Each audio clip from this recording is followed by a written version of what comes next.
మనసును ప్రభువుకు సమర్పించండి. ప్రార్థన చేసుకుందాం. మనకున్నటువంటి ఒత్తిళ్లను, ఆలోచనలను, సమస్తమైనటువంటి భూలోక సంబంధమైన ప్రతి ఆలోచన విడిచిపెట్టి పరిశుద్ధమైన సన్నిధి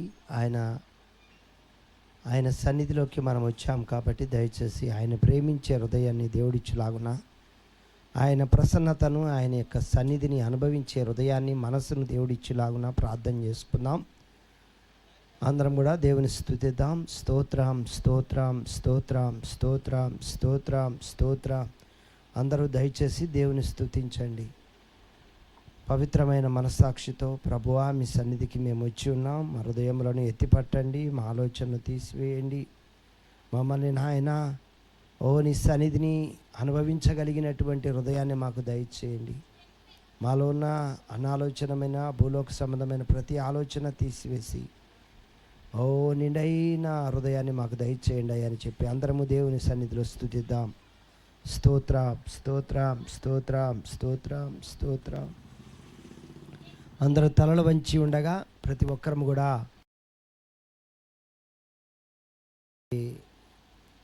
విశ్వాసం ఉన్నప్పటికీ దేవుని సన్నిధిలో తలలు వంచుదాం. ఆ యొక్క పరిపూర్ణతలోకి వెళ్దాం. మన మధ్య ఉన్నటువంటి ప్రియులు యేసుదాస్ గారు వచ్చి ప్రారంభ ప్రార్థన చేస్తారు. దయచేసి ఆ యొక్క సన్నిధి కొరకు ఏకీభవిద్దాం.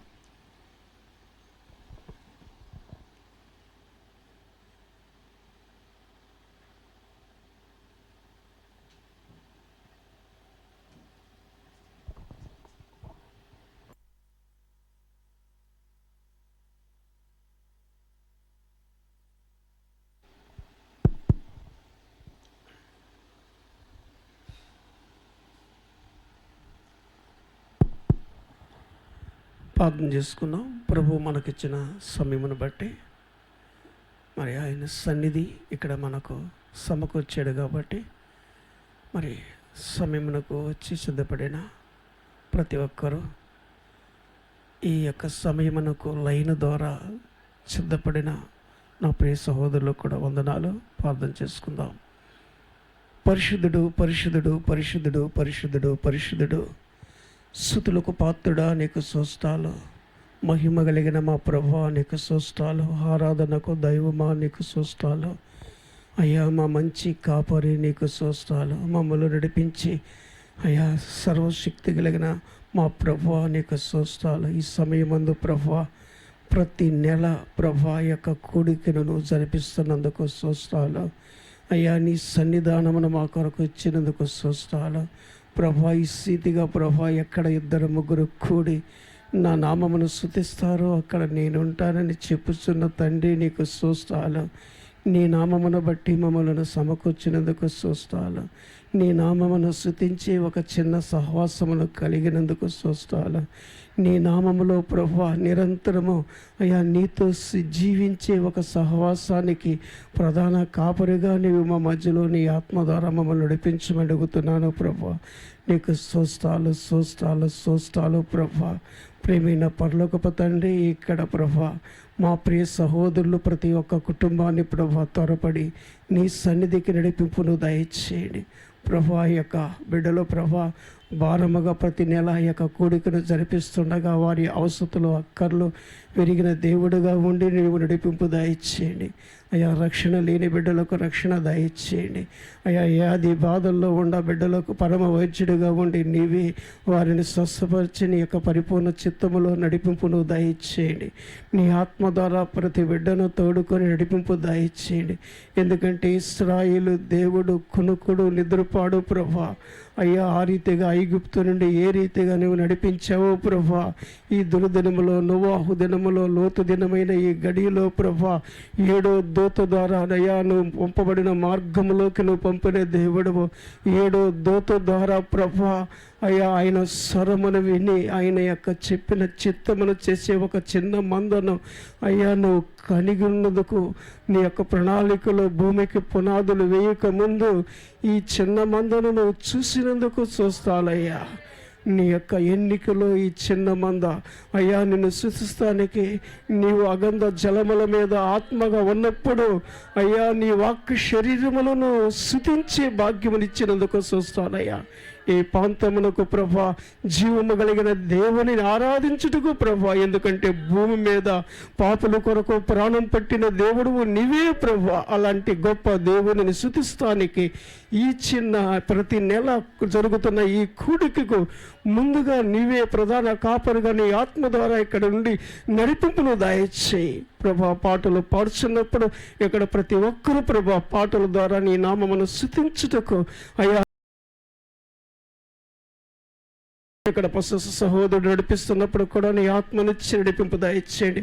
ముందుగా వచ్చి లైన్ ఇచ్చే మరి ఆ సౌండ్ సిస్టమ్ విషయంలో కూడా ప్రభా ఆ బిడ్డను కూడా నువ్వు ఒక దీవించి నీ ఆత్మనిచ్చి నడిపింపును దయచేయండి. అలాగే ఈ చిన్న సహవాసానికి మాకు కాపర్నిచ్చినందుకు కృతజ్ఞతాస్తులు స్తోత్రాలు ప్రభా. అయా ఆయన నా కాపర్ను కూడా చిలుచాటును మరుగు చేయండి.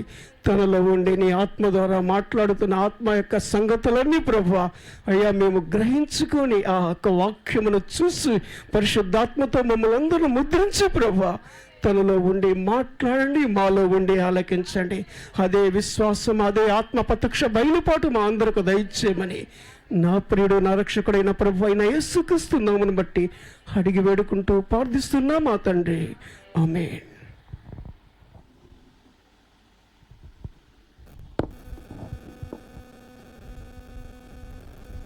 కూడి వచ్చినటువంటి ప్రియ సహోదరి సహోదరులందరికీ ప్రభు అయిన యేసుక్రీస్తు నామంలో అందరికి కూడా ఈ యొక్క శుక్రవారపు 3వ శుక్రవారం యొక్క విజయవాడ కూడిక యొక్క శుభాభివందనాలు తెలియజేస్తున్నాం. మరి దేవుని నామమునకు మహిమ కలుగునుగాక. చక్కటి దేవుని సన్నిధి ప్రసన్నత మనకున్నదని విశ్వాసంతో మరి ఆయన సన్నిధిని మన హృదయాల్లోకి ఆహ్వానించుకుందాం. మొదటిగా అందరూ కూడా 2 చేతులు పైకెత్తుదాం, దేవుని స్తుతిద్దాం. అందరం కూడా ఆయన సన్నిధి కొరకు, ఆయన కొరకు మన హృదయాల్లోకి వచ్చి ఆయన మహిమ పొందులాగున అందరము దేవుని స్తుతిద్దాం. హల్లెలూయా చెప్దాం. హల్లెలూయా. అందరూ నోరు తెరవాలి, గట్టిగా దేవుని స్తుతిద్దాం. హల్లెలూయా, హల్లెలూయా. ప్రభునామమునకు మహిమ. చక్కటి పాటలు పాడుకొని ప్రభునామాన్ని మహింపరుద్దాం. మరి సమయంలో ఒక పాట పాడుకొని ప్రభునామాన్ని మహింపరుద్దాం. మన మధ్యన సహోదరుడు యాకోబు వచ్చి ఒక పాట పాడుతుండగా ఆ పాటతో ప్రభుని ఆరాధన చేద్దాం.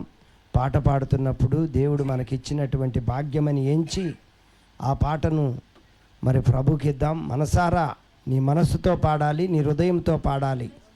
నీ ఆలోచనలు అటు ఇటు పోనీయకుండా ఏకాగ్రతతో ప్రభు సన్నిధిని సమీపించి ఆయన్ని మహింపరచాలని, చప్పట్లు కొట్టాలని ప్రభు పేరిట మనం చేస్తున్నాం. హల్లెలూయా, హల్లెలూయా. మన ప్రభు అయిన యేసుక్రీస్తు నామముకే స్తుతి, మహిమ, ఘనత, ప్రభావం చెల్లును గాక. హల్లెలూయా. ఆరాధనకు యోగ్యుడా, నిత్యం స్తుతించేదను అనే పాట పాడుకుందాం. అందరూ చప్పట్లు కూడా దేవుని మహిమ పరుద్దాం. హల్లెలూయా. ఆరాధనకు యోగ్యుడా, నిత్యము స్తుతించెదను, నీ మేలులను మరువకనే ఎల్లప్పుడు స్తుతి పాడెదను. ఆరాధనకు యోగ్యుడా, నిత్యము స్తుతించెదను, నీ మేలులను మరువకనే ఎల్లప్పుడు స్తుతి పాడెదను. ప్రభుని ఆత్మతో ఆరాధించండి. ఆరాధనా, ఆరాధనా, ఆరాధనా, ఆరాధనా, నీ మేలులకై ఆరాధనా, నీ దీవెనకై ఆరాధనా, నీ మేలులకై ఆరాధనా, నీ దీవెనకై ఆరాధనా, ఆరాధనా, ఆరాధనా,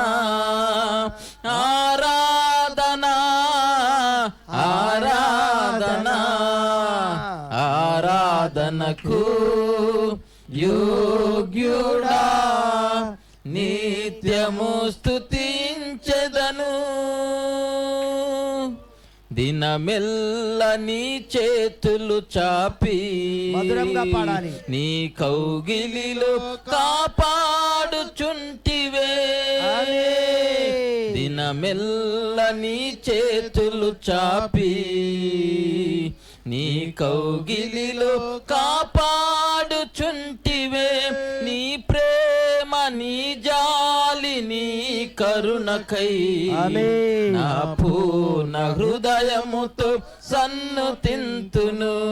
పాడాలి పాడాలి. నీ ప్రేమ, నీ జాలి, నీ కరుణకై నా పూర్ణ హృదయముతో సన్నుతింతును. ఆరాధనా ఆరాధనా ఆరాధనా ఆరాధనా, నీ ప్రేమకై ఆరాధనా, నీ జాలికై ఆరాధనా, నీ ప్రేమకై ఆరాధనా, నీ జాలికై ఆరాధనా. ఆరాధనా ఆరాధనా ఆరాధనా ఆరాధనా. ఆరాధనకు యోగ్యుడా, నిత్యము స్తుతించెదను. ధనవంతులుగా చేయుటకు దారిద్రతననుభవించినావు. ధనవంతులుగా చేయుటకు దారిద్రతననుభవించినావు. హెచ్చించి గణపరచిన నిర్మలాత్ముడా, నా పూర్ణ మనసుతో కొనియాడెదను. హెచ్చించి గణపరచిన నిర్మలాత్ముడా, నా పూర్ణ మనసుతో కొనియాడెదను. నీ కృప కొరకై ఆరాధనా, ఈ స్థితి కొరకై ఆరాధనా, నీ కృప కొరకై ఆరాధనా, ఈ స్థితి కొరకై ఆరాధనా. ఆరాధనా ఆరాధనా ఆరాధనా ఆరాధనా. ఆరాధనకు యోగ్యుడా, నిత్యము స్తుతించెదను. నీ మేలులను మరువకనే ఎల్లప్పుడు స్తుతి పాడెదను. ఆరాధనకు యోగ్యుడా, నిత్యము స్తుతించెదను. నీ మేలులను మరువకనే ఎల్లప్పుడు స్తుతి పాడెదను. ఆరాధనా ఆరాధనా ఆరాధనా ఆరాధనా, నీ మేలులకై ఆరాధనా, నీ దీవెనకై ఆరాధనా, నీ ప్రేమకై ఆరాధనా, నీ జాలికై ఆరాధనా. ఆరాధనా ఆరాధనా ఆరాధనా ఆరాధనా.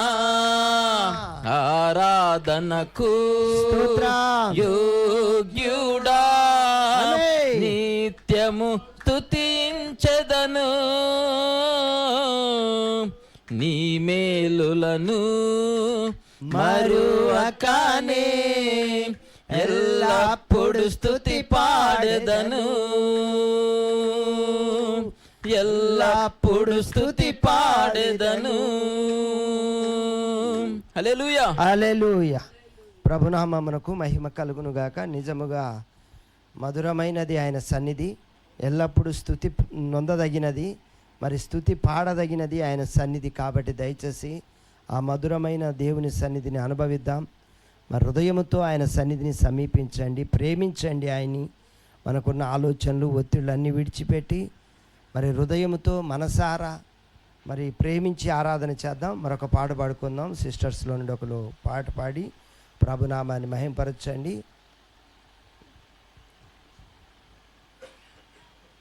అందరూ కూడా చప్పట్లు కొడుతూ ప్రభుని ఘనపరచాలని, ప్రభుని మహింపరచాలని మనం చేస్తున్నాం. పాట పాడుతున్నప్పుడు మీ ఆలోచనలు అటు ఇటు పోనీయద్దు. రమ్యమైనది, ఇంపైనది ఆయన సన్నిధి. మధురముగా అనుభవించండి ఆయన సన్నిధిని, మనసారా ఆరాధించండి. హల్లెలూయా. హల్లెలూయా. పేరు పెట్టి పిలచినవాడు విడువడు ఎన్నడు, పాడాలి. ఆశ తీర్చు దేవుడు ఆదరించును. పేరు పెట్టి పిలచినవాడు విడువడు ఎన్నడు, ఆశ తీర్చు దేవుడు ఆదరించును. ఆశలన్నీ అడి ఆశలుగా మార్చునంత విపరీతముగా చేయునదేని పాపము. ఆశలన్నీ అడి ఆశలుగా మార్చునంత విపరీతముగా చేయునదేని పాపము.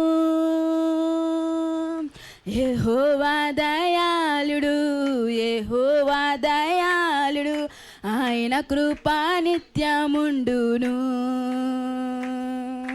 యెహోవా దయాళుడు, యెహోవా దయాళుడు, ఆయన కృపా నిత్యముండును.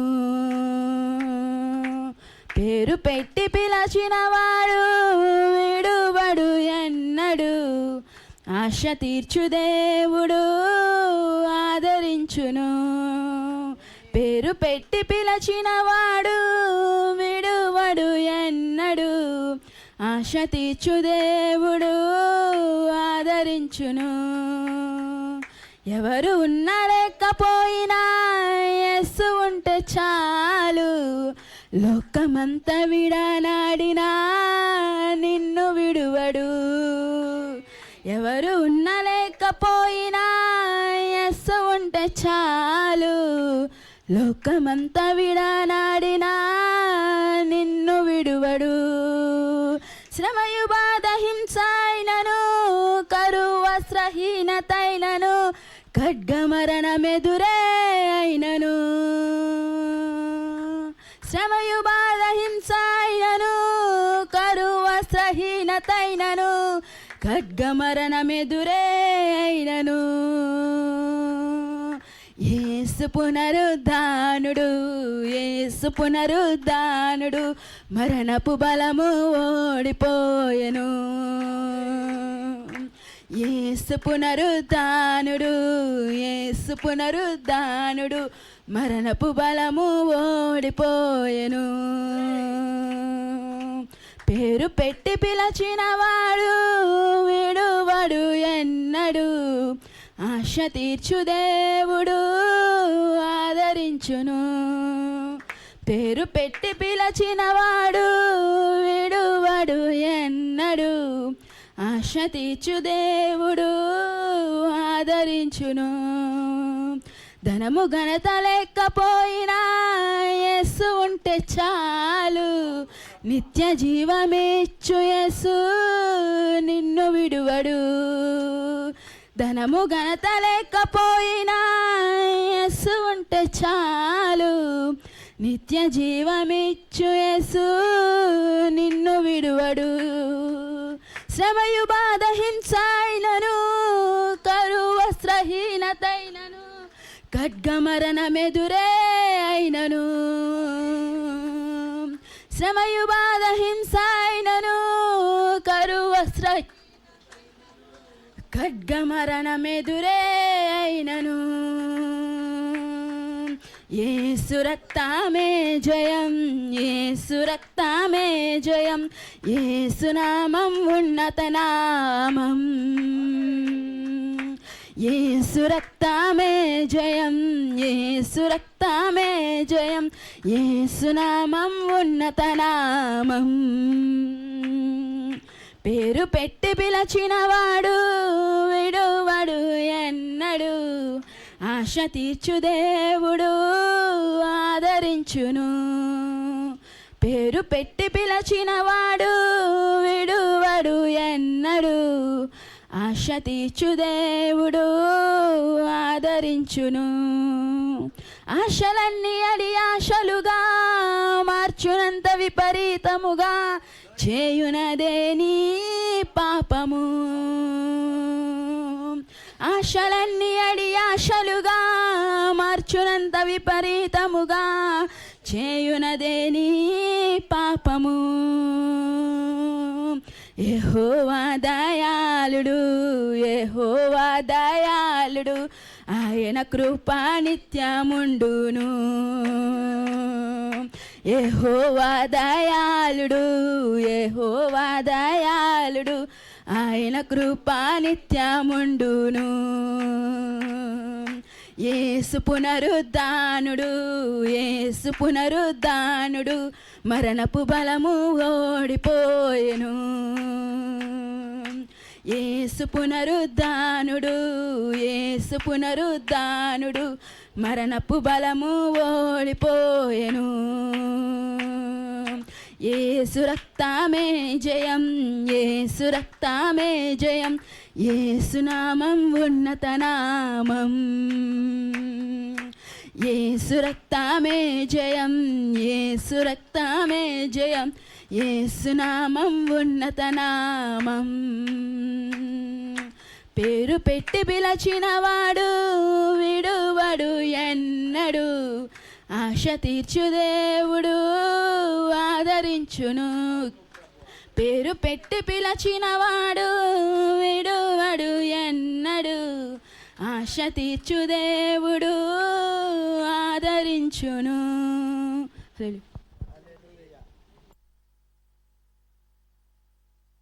నిజంగా మనల్ని ప్రేరు పెట్టి పిలిచాడు ఆయన.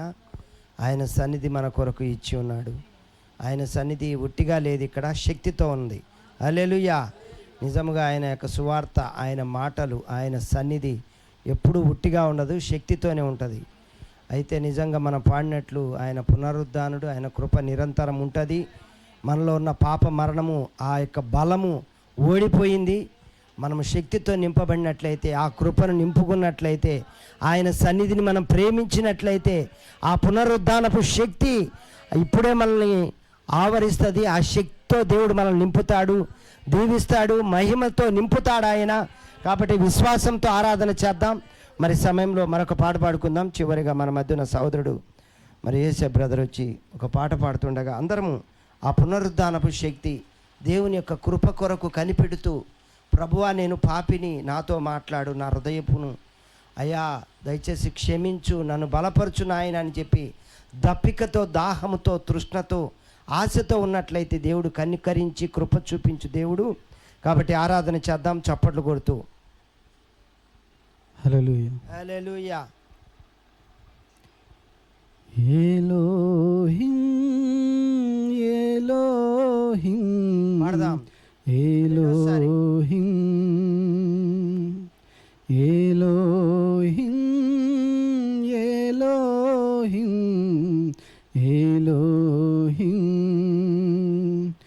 ఒక్కడైన వాడు ఒకనొక నాడు యెహోవాగా అవరోహణం, ఆదాముతో సహవాసం, ఆదాముతో సహవాసం. ఆరాధనా నీకే, ఆరాధనా స్తుతి ఆరాధనా ఆరాధనా నీకే ఆరాధనా స్తుతి ఆరాధనా ఆరాధనా నీకే ఎలోహిం ఎలోహిం ఎలోహిం ఒకనాడు తన ఇంట అబ్రహాము ఒంటరిగా ఒకనాడు తన ఇంట అబ్రహాము తన కంట తడితో నీ కొరకు కనిపెట్టే తన కంట తడితో నీ కొరకు కనిపెట్టే ప్రత్యక్షమయ్యావే ఎల్షాదాయిగా నీ బలము నిచ్చావే బలమైన దేవుడా ఆరాధనా నీకే ఆరాధనా స్తుతి ఆరాధనా ఆరాధనా నీకే ఆరాధనా స్తుతి ఆరాధనా ఆరాధనా నీకే ఎలోహిం ఎలోహిం ఎలోహిం ఎలోహిం ఎలోహిం ఎలోహిం మోరియా కొండపైన బలిపీఠపు కట్టెలపైన మోరియా కొండపైన బలిపీఠపు కట్టెలపైన బలి పశువు ఇస్సాకు నీ కొరకు కనిపెట్టే బలి పశువు ఇస్సాకు నీ కొరకు కనిపెట్టే ప్రత్యక్షమయ్యావే యెహోవా ఈరెగా ప్రత్యక్షమయ్యావే యెహోవా ఈరెగా నన్ను చూచుచున్నావే చూచుచున్న దేవుడా ఆరాధనా నీకే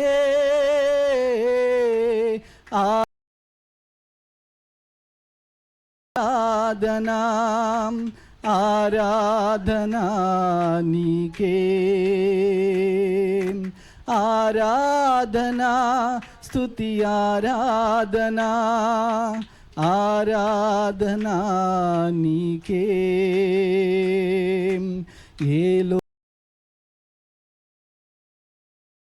ఎలోహిం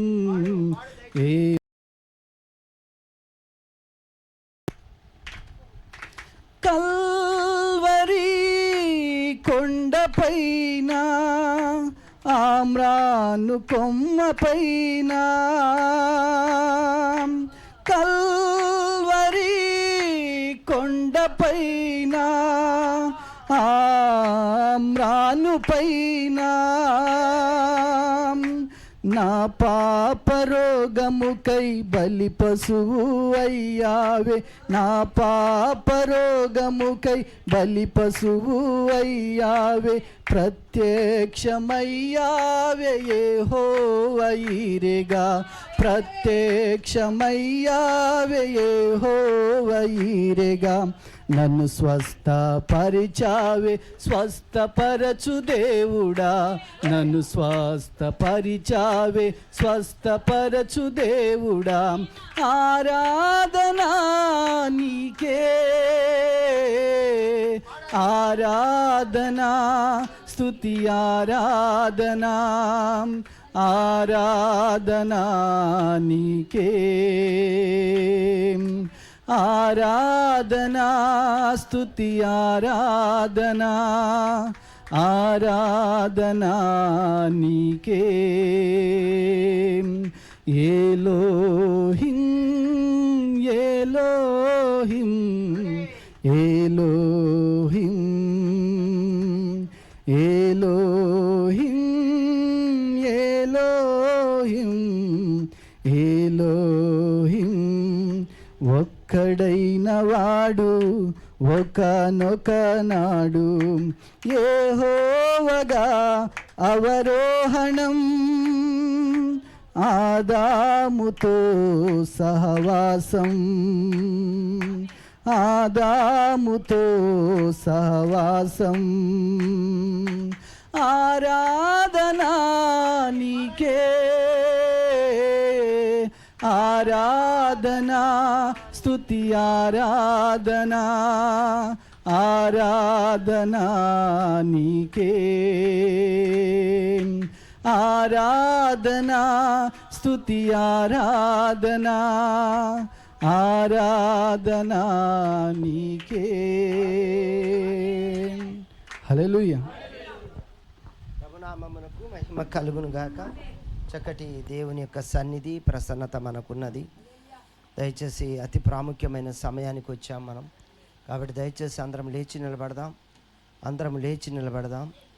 మరి నిజంగా మనం పాడినట్లు అబ్రహాము ఇస్సాకుని ఆ యొక్క బలిపీఠం మీద పెట్టి బలి పశువుగా పెట్టి ప్రభు కొరకు నిరీక్షించి ఎదురు చూచినట్లుగా ఈరోజున మన కోరికలను, మన ఆలోచనలను, మన తలంపులను, మన మంచితనమును, మన భక్తిహీనతను, మన భక్తి గర్వాన్ని సమస్తమును బలిపీఠం మీద పెట్టి ప్రభువా నేను పాపిని, దయచేసి నీ సన్నిధిని నాకు దయచేయి, నేను బలహీనుణ్ణి ప్రభువా, నాతో మాట్లాడు, నా హృదయముతో మాట్లాడు, నాలో ఉన్నటువంటి ప్రతి అపవిత్రతను, ప్రతి భక్తిహీనతను తీసివేసిన ఆయన నన్ను నిలబెట్టు ప్రభు అని చెప్పి అందరము దేవుని స్తుతిద్దాం.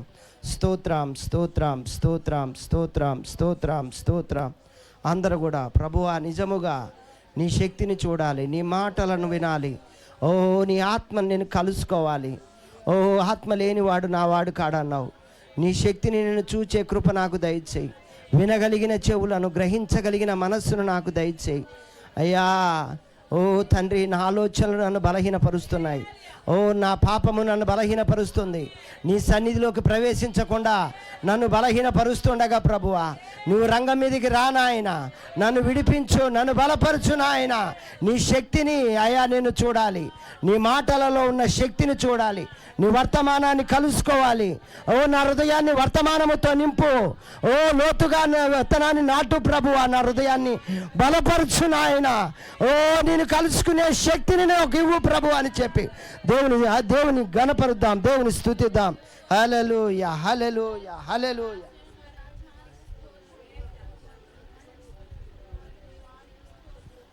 అలాగే దయచేసి అందరూ కూడా కళ్ళు మూసుకొని ఆశపడండి దేవుని కొరకు. ఓ వర్తమానము కొరకు ఆశపడండి. దేవుడు మనతో మాట్లాడే ఆ స్వర ప్రత్యక్షాన్ని వినే ఆ శక్తిని దేవుడిచ్చులాగున దైవజనుని కొరకు ఆశపడదాం. ఓ అతనిలో ఉన్న పరిశుద్ధాత్మ కొరకు ఆశపడదాం. ఓ వినగలిగిన మాటలను, గ్రహించగలిగిన శక్తిని, బయలుపాటును దేవా నా కొరకు కుమ్మరించండి అని చెప్దాం. దేవుని స్తుతిద్దాం. స్తోత్రం స్తోత్రం స్తోత్రం స్తోత్రం స్తోత్రం. మరి సమయంలో ఓ మన ప్రియ దైవజనులను దేవుని సంధికి ఆహ్వానించుకుందాం.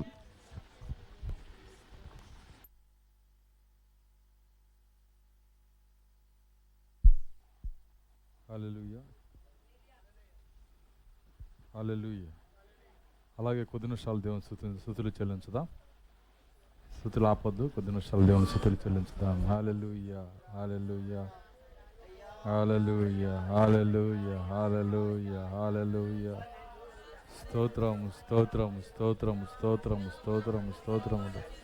స్తుతులకు పాత్రుడు, స్తోత్రార్హుడవు, సర్వశక్తి గల దేవుడవు, దేవాది దేవుడవు, నీకే స్తోత్రము స్తోత్రము స్తోత్రము స్తోత్రము స్తోత్రము. ఆరాధనకు పాత్రుడా, ఆరాధనకు గురి, ఆరాధనకు యోగ్యుడా, నీకు స్తోత్రములు స్తోత్రములు స్తోత్రములు. హల్లెలూయా హల్లెలూయా హల్లెలూయా హల్లెలూయా హల్లెలూయా హల్లెలూయా హల్లెలూయా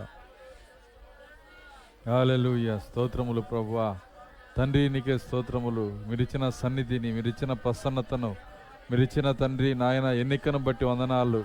మమ్మల్ని పిలిచినందుకు, మాలో నివసిస్తున్నందుకు, మమ్మల్ని ఏర్పరచుకున్నందుకు నీకు స్తోత్రములు, స్తోత్రములు, స్తోత్రములు, స్తోత్రములు.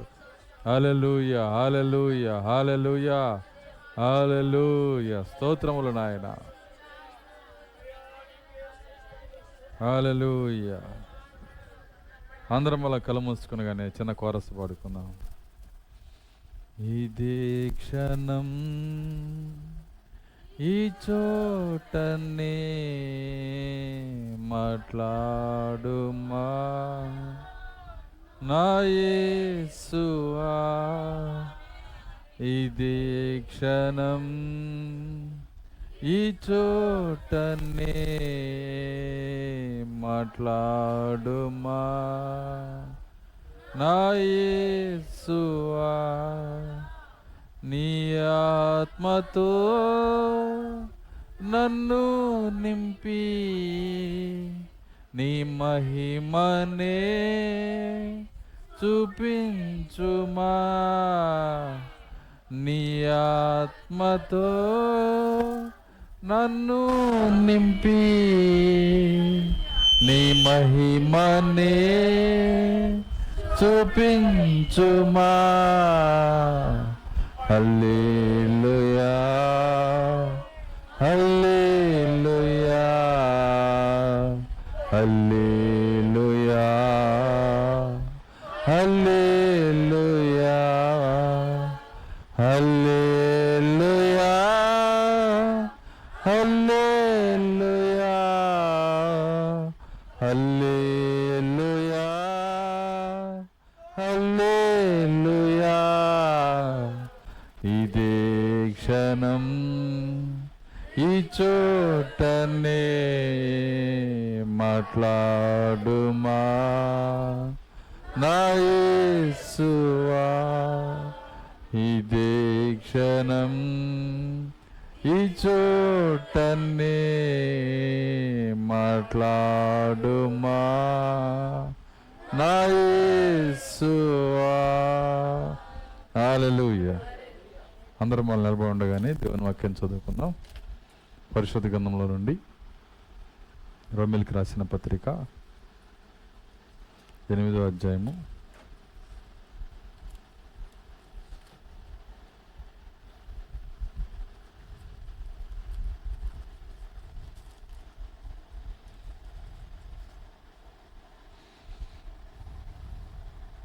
14వ వచనం నుంచి మనం చదువుకుందాం.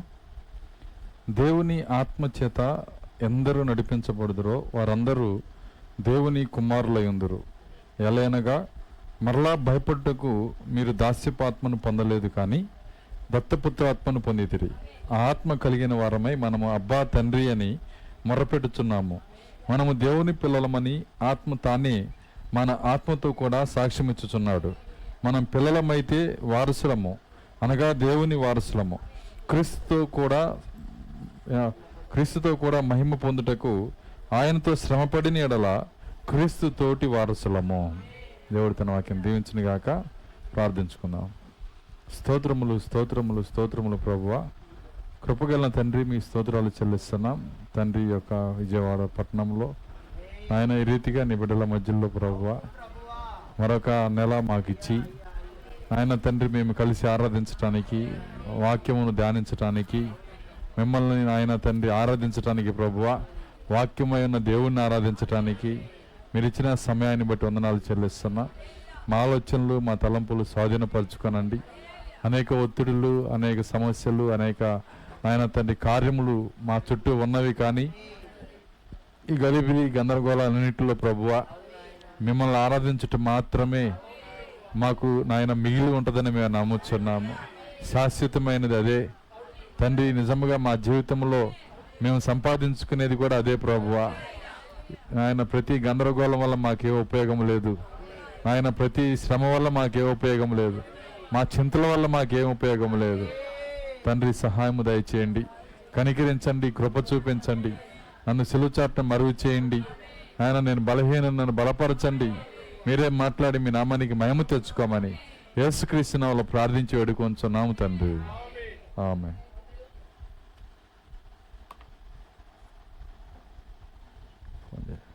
మీటింగ్లో ఉన్నానని చెప్పి ఫోన్ చేసి.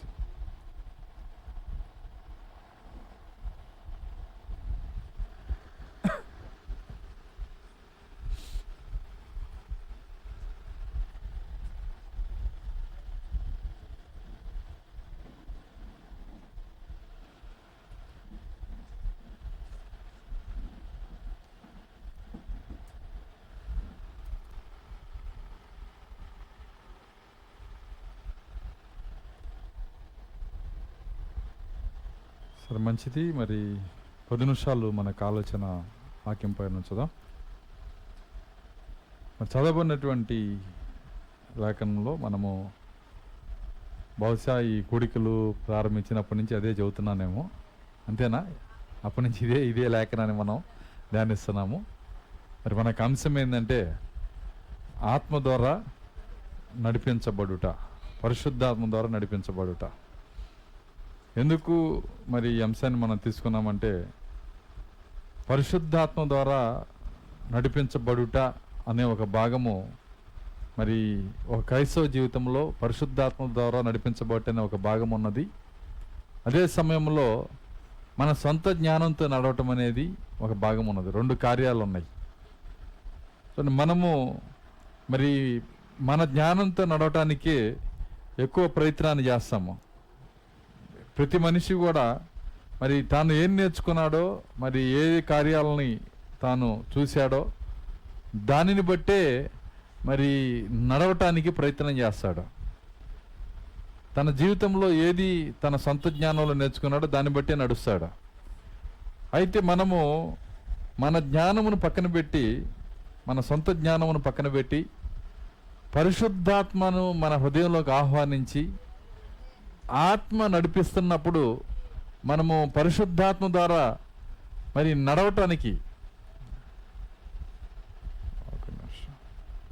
కూర్చోండి. పరిశుద్ధాత్మ ద్వారా నడవటానికి ఆత్మ నడిపిస్తున్నప్పుడు ఆయనకు లోబడగలిగినటువంటి శక్తి మనం కలిగి ఉంటే అప్పుడు మనం ఆయన పిల్లలం అవుతామంట, మనం కుమారులం అవుతాం. సో ఆత్మ నడిపించినప్పుడు మరి నడవటానికి కావాల్సింది ఏంటంటే, ఆత్మ నడిపించడానికి అందరినీ ప్రయత్నం చేస్తాడు. పరిశుద్ధాత్మ యొక్క లక్షణం ఏంటంటే, ఎవరైతే క్రైస్తవులు ఉన్నారో ప్రతి ఒక్కరిని కూడా మరి వాళ్ళు నడిపించాలని ఆత్మ ఆయన ప్రేమిస్తూ వాళ్ళ హృదయాల్లోకి రావటానికి తలుపు తడుతూ ఉంటాడంట. ఆయన అదే కదా చెప్పింది. ఆయన తలుపు యొద్ద నుంచో ఏం చేస్తాడు? తడతా ఉంటాడు. ఆయన లోపలికి రావాలని ఆశపడుతున్నాడు, వచ్చి నేను నడిపించాలని ఆశపడుతున్నాడు. కానీ ఆయన రావాలని ఆశపడతాడు, మరి మనము కూడా ఆయన రావాలని ఆశపడతాం. మరి ఎక్కడ సమస్య వస్తుంది అని మనం కనుక పరిశీలన చేస్తే, ఆయన మన లోపలికి వచ్చినప్పుడు మరి ఆయన ఏ విధంగా మనల్ని నడిపించాలనుకుంటున్నాడో దానికి లోబడటం అనేది మనకి చేత కాదు. హల్లెలూయా, హల్లెలూయా, వస్తుంది. హల్లెలూయా. ఓకే, సమస్య ఎక్కడ ఉందంటే, ఆత్మ మనల్ని నడిపించటంలో మరి సమస్య లేదు, మనము ఆత్మను కోరుకోవటంలో కూడా సమస్య లేదు. మనం ఇక్కడ ఉన్న అందరికీ ఆత్మ నడిపించబడాలని ఇష్టమే మనకి. కానీ సమస్య ఎక్కడ ఉందంటే, ఆత్మ నడిపిస్తున్నప్పుడు ఆత్మకి విధేయులు అవ్వటమే మనకి చేత కాదు. సమస్య అక్కడే ఉంటుంది. పరిశుద్ధాత్మ మనల్ని నడిపించేటప్పుడు ఆయన ఏ ఉద్దేశాన్ని ఆయన కలిగి ఉన్నాడో, ఎలా మనల్ని నడిపించాలనుకుంటున్నాడో ఆయన చిత్తానికి మన జీవితాన్ని విధేయత మనం చూపించలేం. ఎందుకు చూపించలేమంటే, మన సొంత జ్ఞానమే దానికి అడ్డుపడుతుందంట. ఆయన ఒక కార్యాన్ని చెబుతున్నప్పుడు, ఇదిగో ఈ విధంగా చేద్దామని చెప్పినప్పుడు సొంత జ్ఞానమే అడ్డుపడుతుంది. మన సొంత జ్ఞానంతో కార్యాలను చూస్తాం. చూడండి, యేసుక్రీస్తు పక్కన మరి పేతురు నడుస్తున్నప్పుడు ఆయన కూడా కార్యాలను ఎలా చూశాడంటే, ఆయన ఏం నేర్చుకున్నాడో దాంట్లోనే చూస్తున్నాడు. మీరు కనుక గమనిస్తే పేతురుని మీరు చూస్తే, పేతురు యొక్క లైఫ్ మరి తాను మొదటి నుంచి ఏం నేర్చుకున్నాడో దాంతోనే ఆయన నడుస్తున్నాడు. ఆయన సొంత జ్ఞానంలో ఏది ఉందో అదే ఆయన అవుట్పుట్ ఇస్తున్నాడు, అంటే బయటికి ఇస్తున్నాడు. పరిశుద్ధాత్మ నడుపుదల గురించి ఆయనకి తెలియదు, పరిశుద్ధాత్మకి లోబట్టం కూడా ఆయనకి తెలియదు. ఎందుకు తెలియదంటే మరి ఇంకా పరిశుద్ధాత్మ పొందుకునే పెంతెకోస్తు అనే దినం రాలేదు. వింటున్నారా? పెంతెకోస్తుకి ఇంకా పరిశుద్ధాత్మను పొందుకునే పెంతెకోస్తుకి పేతురు వెళ్ళలేదు గనక తెలియదు. మరి మనకేంటి సమస్య? ఆల్రెడీ పెంతెకోస్తు వచ్చింది కదా, మనకి ఆల్రెడీ పరిశుద్ధాత్మ మన మధ్య ఉన్నాడు. ఆయన మన హృదయాన్ని తలుపు తడుతున్నాడు. మనం చేయాల్సిందల్లా ఒకటే, ప్రభువా నీ చిత్తానికి నేను లోబడతాను.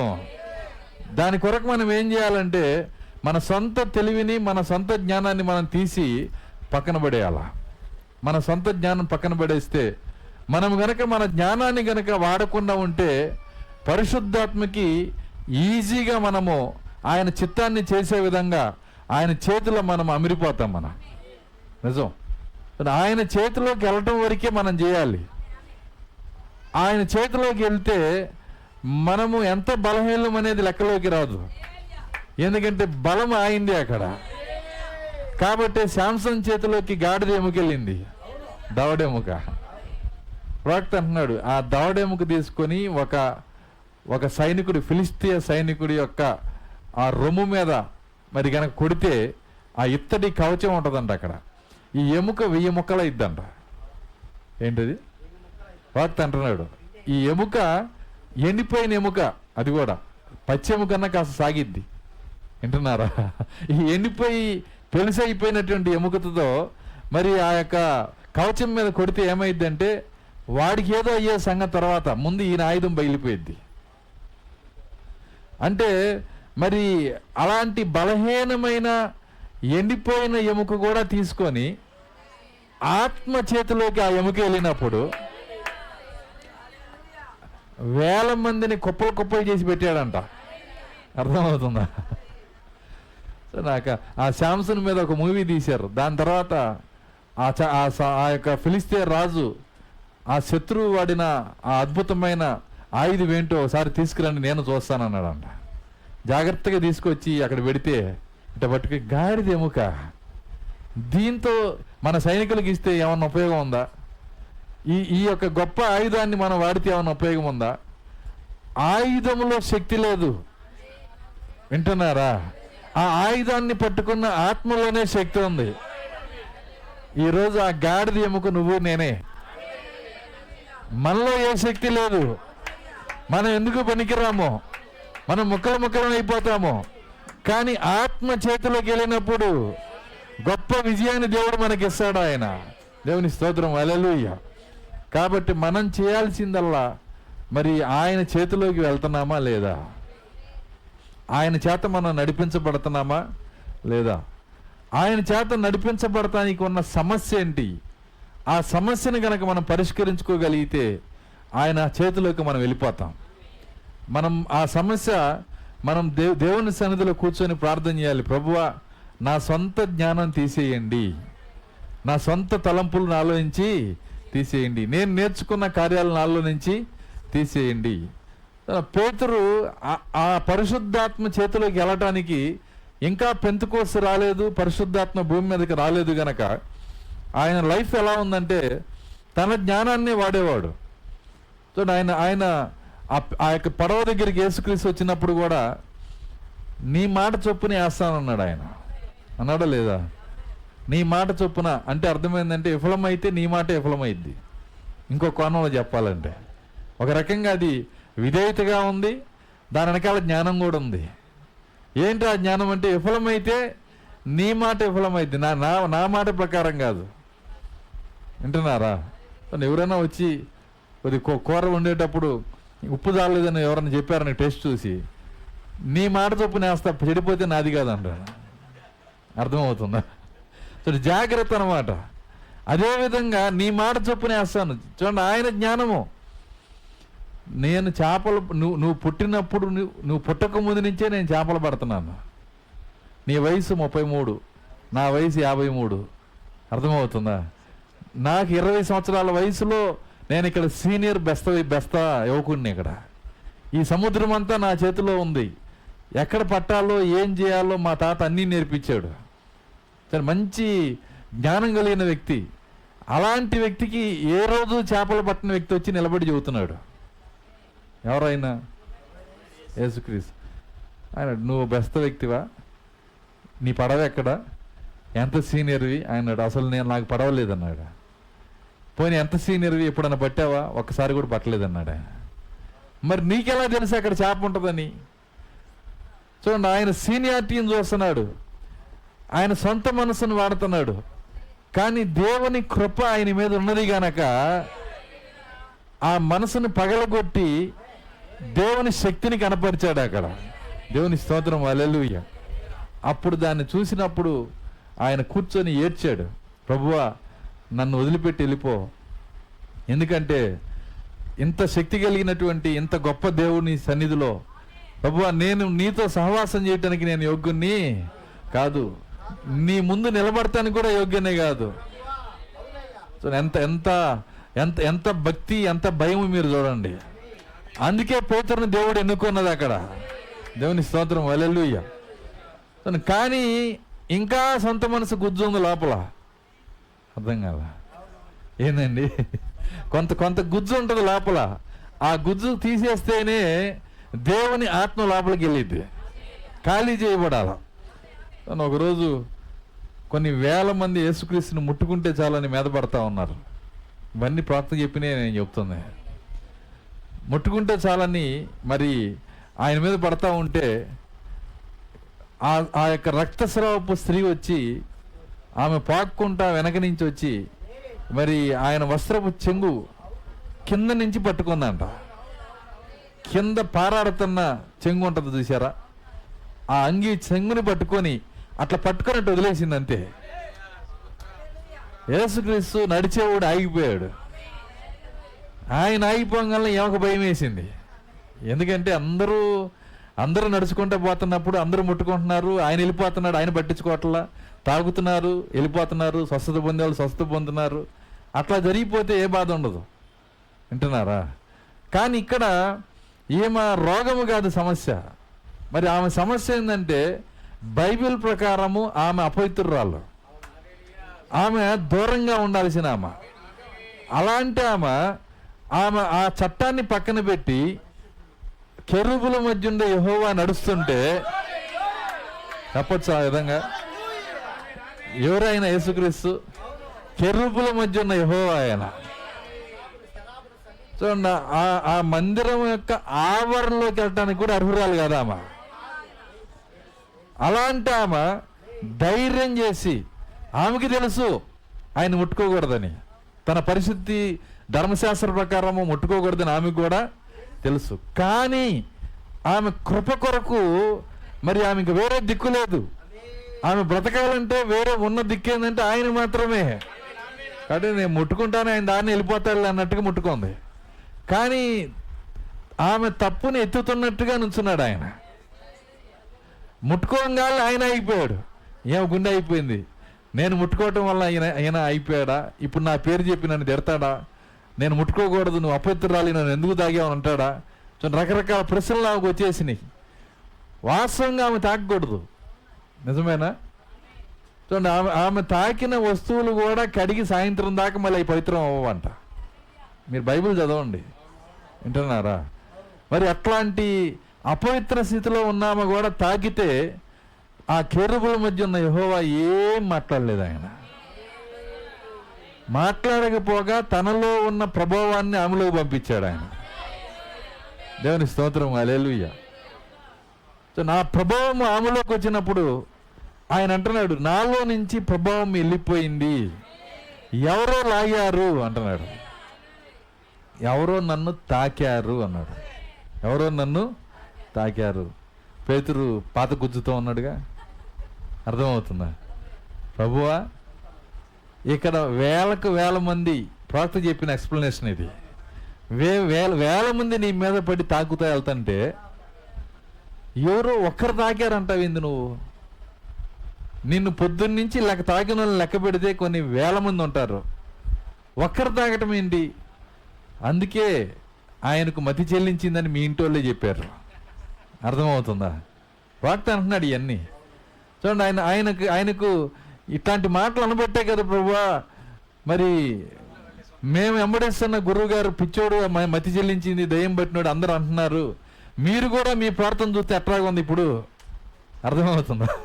మీరు మాట్లాడేది కూడా అట్లాగే ఉంది. వేల మంది మీ మీద పడుతుంటే ఎవరో ఒక్కరు తాకారంటావు ఏంటి?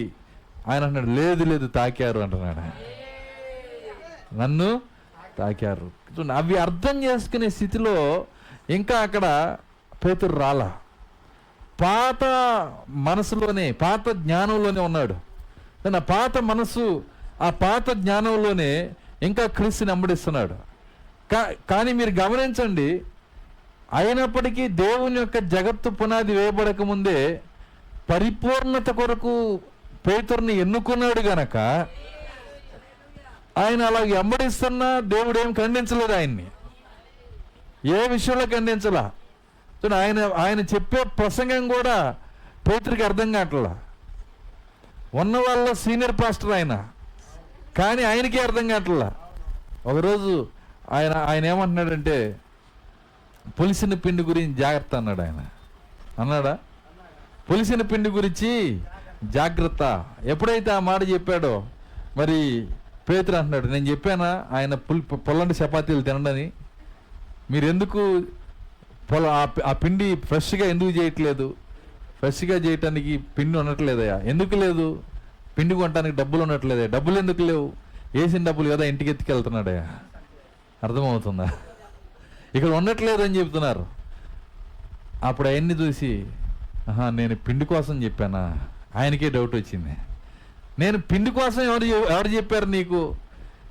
పులిసిన పిండి అంటే శాస్త్రుల పరిచయల బోధ. దాన్ని ఎవరించి చెబుతున్నాడు ఆయన? శాస్త్రుల పరిచయల బోధ. కానీ నీకెలా అర్థమవుతుంది ఇది? ఈ విధంగా అర్థం చేసుకుంటున్నారేంటి? అసలు మీరు నా శిష్యులకే పనికిరారు, మీరు వెళ్ళిపోండి అనలేదు ఆయన. అర్థమవుతుందా? చూడండి, ఆయన ఒకరోజు పరిశుద్ధాత్మగా వాళ్ళ హృదయంలోకి వెళ్ళి వాళ్ళని నడిపించే ఆ ఎన్నిక ఆయన కలిగి ఉన్నాడు గనక వాళ్ళని గద్దించలేదు ఆయన. దేవుని స్తోత్రం, హల్లెలూయా. కాబట్టి ఆ పరిశుద్ధాత్మ మరి ఆయన లోపలికి వచ్చి నడిపించటానికి ముందు మనకేముంటుందంటే మన సొంత జ్ఞానము, సొంత తెలివి ఉంటుంది. దానికి మాదిరే ఆ పేతురు. అంతేకాదు తన పైన తనకి చాలా ఎస్టిమేషన్లు ఉన్నాయి. ఎవరికి? పేతురు. ఏంటి ఆయన ఎస్టిమేషన్ అంటే, ఒకరోజు యేసుక్రీస్తు దాన్ని పంచుకుంటున్నాడు. ప్రభువా, నువ్వు కార్యాన్ని తెలుసుకోవాలి. నువ్వు బాధపడుతున్నావు నాకు తెలుసు. రాత్రి అంతా ప్రార్థన చేసి వచ్చావు, కన్నీరు గారుస్తా ఉన్నావు, ఏదో జరగబోతుంది అంటున్నావు. మనిషి కుమారుని తీసుకొని వెళ్ళి యెరూషలేములో శ్రమల పాలు చేస్తారంటున్నావు, ఆయన చంపుతారంటున్నావు, 3వ దినాన్ని లేపుతాడంటున్నావు, లెగుస్తానంటున్నావు. అవన్నీ అంటే నాకు అర్థం కావట్లేదు. అర్థం కాలేదు ఆయనకి. ఎందుకంటే సమాధిలో నుంచి ఆయన లేచినాక కూడా సమాధిలోకి వెళ్ళి తలగీరుకుంటున్నాడు. మృతుల్లో నుంచి లేవటం అంటే ఏంటో అర్థం కాల. ఆత్మ లేకపోతే బలిపీఠం నుంచి వచ్చే వర్తమానం కూడా అలాగే ఉంటుంది. అర్థమవుతుందా? ఏంటో చెబుతున్నాడు పాస్టర్ గారు. కాసేపు వచ్చి ఆయన 1 గంట టైం ఇచ్చాం కాబట్టి చెబుతున్నాడు, చెప్పని. కానీ ఆత్మ ఉంటే ప్రతి మాటలో జీవం ఉంటుంది మనకి. అది శక్తివంతంగా మనకు పనిచేస్తుంది. అలా పని చేయించేది పరిశుద్ధాత్మ మాత్రమే. దేవుని స్తోత్రం, హల్లెలూయా. పేతురు అంటున్నాడు, ఏమంటున్నాడంటే, ప్రభువా, నువ్వు ఒక్క విషయం తెలుసుకోవాలి. నువ్వు బాధపడుతున్నావు, నువ్వు కష్టపడుతున్నావు నాకు తెలుసు. ప్రభు అంటున్నాడు, ఏంటన్నాడు? ఏంటంటే, ఈ ప్రపంచంలో అందరు నిన్ను వదిలిపెట్టిన ఒక్క మనిషి నిన్ను వదిలిపెట్టడం నీకు తెలియాలన్నాడు ఆయన. ఏంటంట? ఈ ప్రపంచంలో అందరు వదిలిపెట్టిన ఒక్క మనిషి నిన్ను వదిలిపెట్టడం నీకు తెలియాలన్నాడు ఆయన. ప్రభు ఎట్ట చూశాడు, బుర్ర బాగా పనిచేస్తుంది దీనికి. ఎందుకంటే వాక్యం ఏం చెబుతుందంటే, గొర్రెల కాపరిని కొట్టుదును, ఆ గొర్రెలు చెదిరిపోతాయి అని వాక్యం ఉంది. ఒక్కరు కూడా ఆయనతో ఉండరని వాక్యం చెబుతుంది.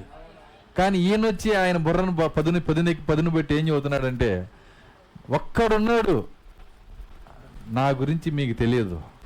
అర్థమవుతుందా? ప్రపంచం తలకిందులైనా నేను నిన్ను వదిలిపెట్టను, నీ పక్షాన ఉంటా, నేను కాపాడుకుంటా, ఆ సిలువకి నేను వెళ్ళవను, సిలువ నీకు దూరం అగును గాక. ఏమన్నాడు ఆయన? అన్నాడా లేదా? ఆ సిలువ నీకు దూరమగును గాక, నా సంగతి నీకు తెలియదు. తన వైపు తాను చూసుకొని, తన శక్తి వైపు చూసుకొని, తన గురించిన ఎస్టిమేషన్తో, తన జ్ఞానంతో ఆ మాట మాట్లాడినప్పుడు యేసుక్రీస్తు అంటున్నాడు, ఈ రాత్రే అన్నాడు ఆయన. ఎప్పుడంట? ఈ రాత్రే 3 సార్లు నేను ఎవరో తెలియదని అబద్ధం చెబుతావు అన్నాడు ఆయన. అబద్ధం చెబుతావు నువ్వు. అసలు ఆయనకి మైండ్ పోయింది. ఈయన ఇచ్చిన సాక్ష్యం ఏంటి, ఛాలెంజ్ ఏంటి, దాని వెనకాల ప్రభువు చెప్పింది ఏంటి? ప్రపంచంలో అందరూ వదిలిపెట్టినా నేను వదిలిపెట్టినా ఈయన చెబుతుంటే అందరూ ఒప్పుకుంటారు కానీ నువ్వు ఒప్పుకో అన్నాడు ఆయన. అందరూ బాగానే నిలబడతారు కానీ నువ్వే జారిపోతావు. ఎప్పుడో కాదు, ఈ రాత్రే జారిపోతావు. నేను తెలియదని కోడి కూసేలోపు 3 సార్లు నువ్వు అబద్ధం చెబుతావు అన్నాడు. ఏం అర్థం కాలే ఆయనకి. ఎందుకంటే సొంత జ్ఞానంతో ఆయన మాట్లాడుతున్నాడు కనుక గందరగోళంలో ఉన్నాడు. యేసుక్రీస్తు అంటున్నాడు, తర్వాత ఒక మాట అంటున్నాడు, సాతాను మిమ్మల్ని కోరుకుంది. సీమోను, సాతాను మిమ్మల్ని కోరుకుంది, మిమ్మల్ని జల్లించాలని కోరుకుంది, కానీ మీ నిమిత్తం నేను ప్రార్థన చేశాను. ఎవరు చేశారంట ప్రార్థన? ఎవరు చేశారు? యేసుక్రీస్తు. చూడండి, యేసుక్రీస్తే ప్రార్థన చేస్తే ఆయనకంటే గొప్ప వాళ్ళు ప్రార్థన చేయట్లా. ఆయన అన్నాడు, నేను మీకోసం ప్రార్థన చేశాను. అపవాది మిమ్మల్ని జల్లించాలని కోరుకుంది కానీ మీ నిమిత్తం నేను ప్రార్థన చేశాను. నువ్వు బలపడిన తరువాత నీ సహోదరులు నువ్వు బలపరచు. నువ్వు పడిపోవు పేతురు, నీ కోసం నేను ప్రార్థన చేశాను. దేవుని స్తోత్రం, హల్లెలూయా. నువ్వు ఎన్నికలో ఉన్న వ్యక్తివి గనక నువ్వు పడిపోవు. నువ్వు ఎంత గందరగోళమైనా ఉండొచ్చు, నువ్వు ఎంత కన్ఫ్యూజ్లోకైనా వెళ్ళొచ్చు, నీ సొంత ప్రభువుని తెలియదని 3 సార్లు అబద్ధమైనా చెప్పొచ్చు, అక్కడి నుంచి కూడా నేను నిన్ను పైకి లేపుతాను నేను. దేవుని స్తోత్రం, హల్లెలూయా. ఎంత కృప! నిజంగా దేవుడు 3.5 సంవత్సరాలు యేసుక్రీస్తు ఆయన పక్కన ఉన్న పడక ఎవరిదంటే పేతురుదే. ఇంకా ఆయన పక్కన ఇంకెవరైనా పనుకోవాలంటే కూడా కష్టమే, ఒప్పుకోడు ఆయన. ఆయన పక్కనే పడుకుంటాడు, ఆయన పక్కనే తింటాడు, ప్రతి సీటు ఆయన పక్కనే. 3.5 సంవత్సరాలు ఆయన పక్క నుండి ఒక్కసారిగా ఆయన తీసుకొని వెళ్ళి జైల్లో వేస్తే, పట్టుకొని వెళ్తే అక్కడ ఉన్న వాళ్ళు అంటున్నారు, ఏమంటున్నారంటే, చలి కాసుకుంటా ఉంటే ఈయన ఎక్కడో చూసినట్టుంది. ఈయన ఆ యేసుతో పాటు ఉన్నాడు కదా, ఆయనతో పాటు తిరిగాడు కదా, ఆయనతో పాటు అద్భుతాలు స్వస్థతలు చేశాడు కదా, నువ్వు ఆ పేతురువే కదా అని అన్నప్పుడు వెంటనే అంటున్నాడు, లేదు ఒట్టు, ఆయన నాకు తెలియదు. అర్థమవుతుంది, ఒట్టు పెట్టుకొని చెబుతున్నాడు, ఆయన నాకు తెలియదు. భయపడిపోతున్నాడు, వణికిపోతున్నాడు. ఖడ్గాన్ని చూసినప్పుడు, కత్తిని చూసినప్పుడు ఆయనకు వణుకు వచ్చేసింది. రోమా సైనికులు కవాతు చేస్తుంటే వాళ్ళు బయట నడవట్ల, ఆయన గుండెలో నడుస్తున్నారు. ఎందుకంటే అంత భయం వచ్చేసింది. ఎందుకు వచ్చిందంటే భయము పరిశుద్ధాత్మ యొక్క కొరత. ఇది మన జీవితంలో కూడా ఎక్కువ భయపడిపోయి వణికిపోతున్నావు అంటే నీకు కావాల్సింది ధైర్యం కాదు, పరిశుద్ధాత్మ కావాలా నీకు. దేవుని స్తోత్రం, హల్లెలూయా. ఎవరన్నా వచ్చి నన్ను బలపరిస్తే బాగుండు, ఎవరు నిన్ను బలపరచలేరు, ఎవరు నీకు ధైర్యం చెప్పలేరు. ధైర్యం చెప్పే మాటలు నిన్ను ధైర్యపరచలేవు. నిన్ను ఆదరించువాడు ఆయన మాత్రమే. పరిశుద్ధాత్మ నీ హృదయంలోకి వస్తే నువ్వు ఎవ్వరు ఏం మాట్లాడకుండా నీకు ధైర్యం వచ్చేస్తుంది. నిజమది. సో ఆ యొక్క రోమా సైనికుల కవాతు చూసినప్పుడు ఆయనకి ఏమైందంటే భయం వచ్చేసింది. ఆయన ఎవరో నాకు తెలియదు ఒకసారి, ఆయన ఎవరో నాకు తెలియదు రెండోసారి, మూడోసారి ఆయన ఎవరో నాకు తెలియదు అంటున్నప్పుడు, మరి ఆ మూవీలో చాలా చక్కగా తీశారు. ఆయన సిలువను మోసుకుంటూ వెళ్తున్నప్పుడు ఈయన ఇక్కడ చెబుతుంటాడు. ఒక్కసారిగా ఆయన పని ఆయన చేస్తానే తలకాయ తిప్పిట్టు చూస్తాడు పేతురంక. వింటున్నారా? ఆ ఒక్క చూపుతో ఆయనకి అర్థమైపోయింది, నా సొంత మైండ్ ఇక్కడ పెట్టాను నేను, ప్రభువు చెప్పిందే జరిగింది. ఏం మాట్లాడిన వాళ్ళు బాగానే ఉన్నారు, అర్థం కాదా? అర్థమవుతుందా? యోహాను ఏం మాట్లాడాలా, ఆంద్రియా ఏం మాట్లాడాలా, మత్తయ్య ఏం మాట్లాడాలా, వీళ్ళందరూ శుభ్రంగా ఉన్నారు. ఛాలెంజ్ చేసిన నాకే పట్టింది దరిద్రం అనుకుంటున్నాడు ఆయన. కాబట్టి పరిశుద్ధాత్మ కలిగి మాట్లాడకుండా సొంత మనసుతో కనుక నువ్వు ఛాలెంజ్లు చేసి రెచ్చిపోయి మాట్లాడితే అక్కడి నుంచి దేవుడు దించేస్తాడు అక్కడ కిందకి. పరిశుద్ధాత్మ ఛాలెంజ్ చెయ్యదు. ఆమె చెప్పగలరా? పరిశుద్ధాత్మ అధికంగా మాట్లాడదు.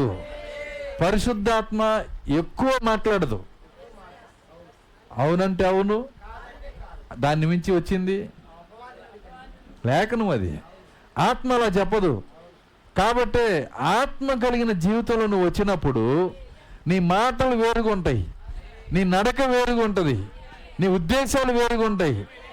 ఒకరోజు అలాంటి పరిస్థితుల్లో ఆయన ఏడ్చి ప్రార్థన చేసి ఎంత ఏడ్చాడో పాపం.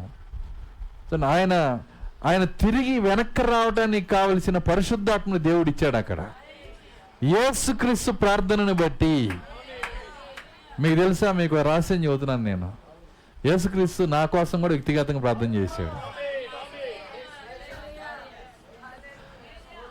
అప్పుడే చేశాడు, 2000 సంవత్సరాల క్రితం భూమి మీద ఉన్నప్పుడే.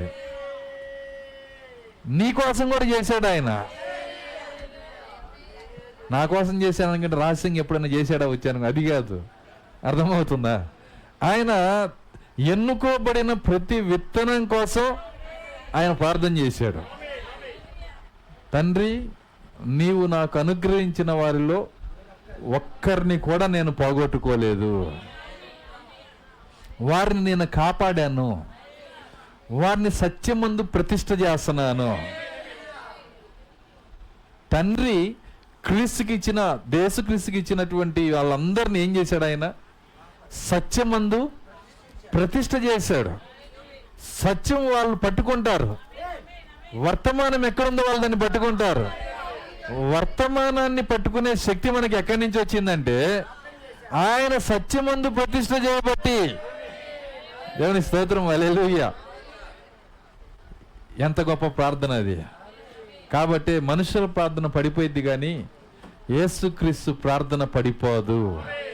అది ఎంత త్వరగా అది ఆన్సర్ తీసుకొస్తుందంటే, పేతురుతో అన్నాడు ఆయన. పేతురుతో ఏమన్నాడంటే, నేను నీ కోసం ప్రార్థన చేశాను, నువ్వు బలపడిన తర్వాత నీ సహోదరులు నువ్వు బలపరచు. ఆయన చేసిన ప్రార్థన వెంటనే క్రియ చేయటం మొదలుపెట్టింది అక్కడ. పేతురు ఎక్కి ఏడుస్తున్నాడు, బాధపడుతున్నాడు. తన ప్రార్థన తనకే అసహ్యం వేసింది. నేను ఎందుకు అలా ఆయనతో అన్నాను అని, తర్వాత ఇప్పుడు ఎలా ఈ విధంగా పడిపోయాను. కొండపైన కొన్నంత ఎత్తులో నేను మాట్లాడాను, ఇప్పుడు లోయలో నా జీవితం ఉంది. మాట్లాడిందేమో ఉన్నతమైన మాటలు, జీవితమేమో బురదలో ఉంది. చూడండి నా పరిస్థితి ఏంటని కూర్చొని ఏడ్చి ప్రార్థన చేశాడు. దేవుని పరిశుద్ధాత్మ ఆయన బలపరిచాడు. ఆయన అక్కడి నుంచి తీసుకొని వెళ్ళి మేడగది మీదకి దేవుడు నడిపించాడు. మేడగదిలో కూర్చొని ప్రార్థన చేశాడు. అప్పుడు రావలసిన నిజ పరిశుద్ధాత్మను దేవుడు ఆయనకి ఇచ్చాడు. ఆ పరిశుద్ధాత్మ హృదయంలోకి వచ్చిన తర్వాత, ఎప్పుడైతే పరిశుద్ధాత్మ హృదయంలోకి వచ్చిందో, వింటున్నారా, ఇప్పుడు మొట్టమొదట దేవుడు చేసిన పని ఏంటంటే భయమును తీసేశాడు. ఆయన లోపల ఉన్న భయాన్ని తీసేశాడు. జీవితాన్ని గురించిన భయం లేదు ఆయనకి, జీవాన్ని గురించిన భయం లేదు, శత్రువుని గురించిన భయం లేదు, ఏ చింత ఆయనకి లేదు. చూడండి, ఆయన మేడగది దిగి కిందకి రంగాలనే బహుశా అక్కడ ఉన్నటువంటి 3000 మంది జనాంగం అక్కడ కూడుకొని ఉండటాన్ని బట్టి వాళ్ళని కంట్రోల్ చేయడానికి మిలిటరీ బెటాలియన్ వచ్చింది అక్కడికి. ఆ రోమా బెటాలియన్ వాళ్ళందరూ సైన్యాధిపతితో పాటు పెద్ద పెద్ద మిలిటరీ ఆఫీసర్లు అందరూ వచ్చి, ఏం జరుగుతుంది ఇక్కడ, ఇన్ని వేల మంది ఇక్కడ ఎందుకున్నారు, ఇక్కడ ఈ పెద్ద శబ్దం ఏంటి, మేడగది మీద అదేందో గాలి శబ్దం వచ్చింది, అర్థమవుతుందా, ఆ శబ్దం ఏంటి, ఈ సౌండ్ ఏంటి, వీళ్ళందరూ ఈ 120 మంది ఏక శబ్దంతో మాట్లాడటం ఏంటి, భూమి మీద ఉన్న అన్ని భాషలు మాట్లాడటం ఏంటి, అసలు దీని నాయకుడు ఎవరు, వాడిని తీసుకుని మాట్లాడతానే అంటున్నాడు.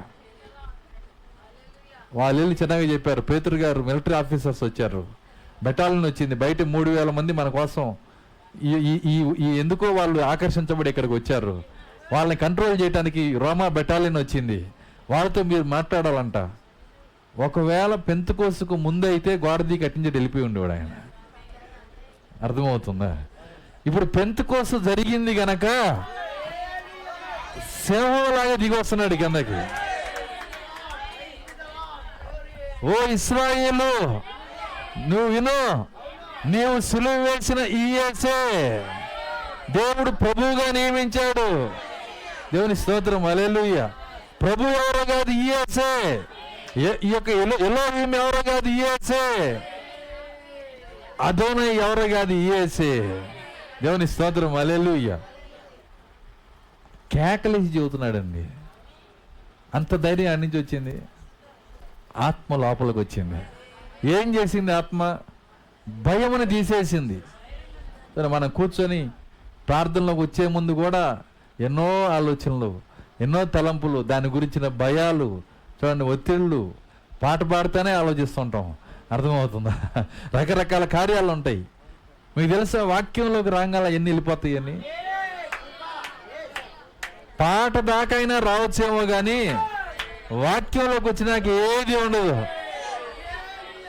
నేను చెప్పేది పర్సనల్ ఎక్స్పీరియన్స్ కనుక పొందిన వాళ్ళకి అర్థమవుతారు.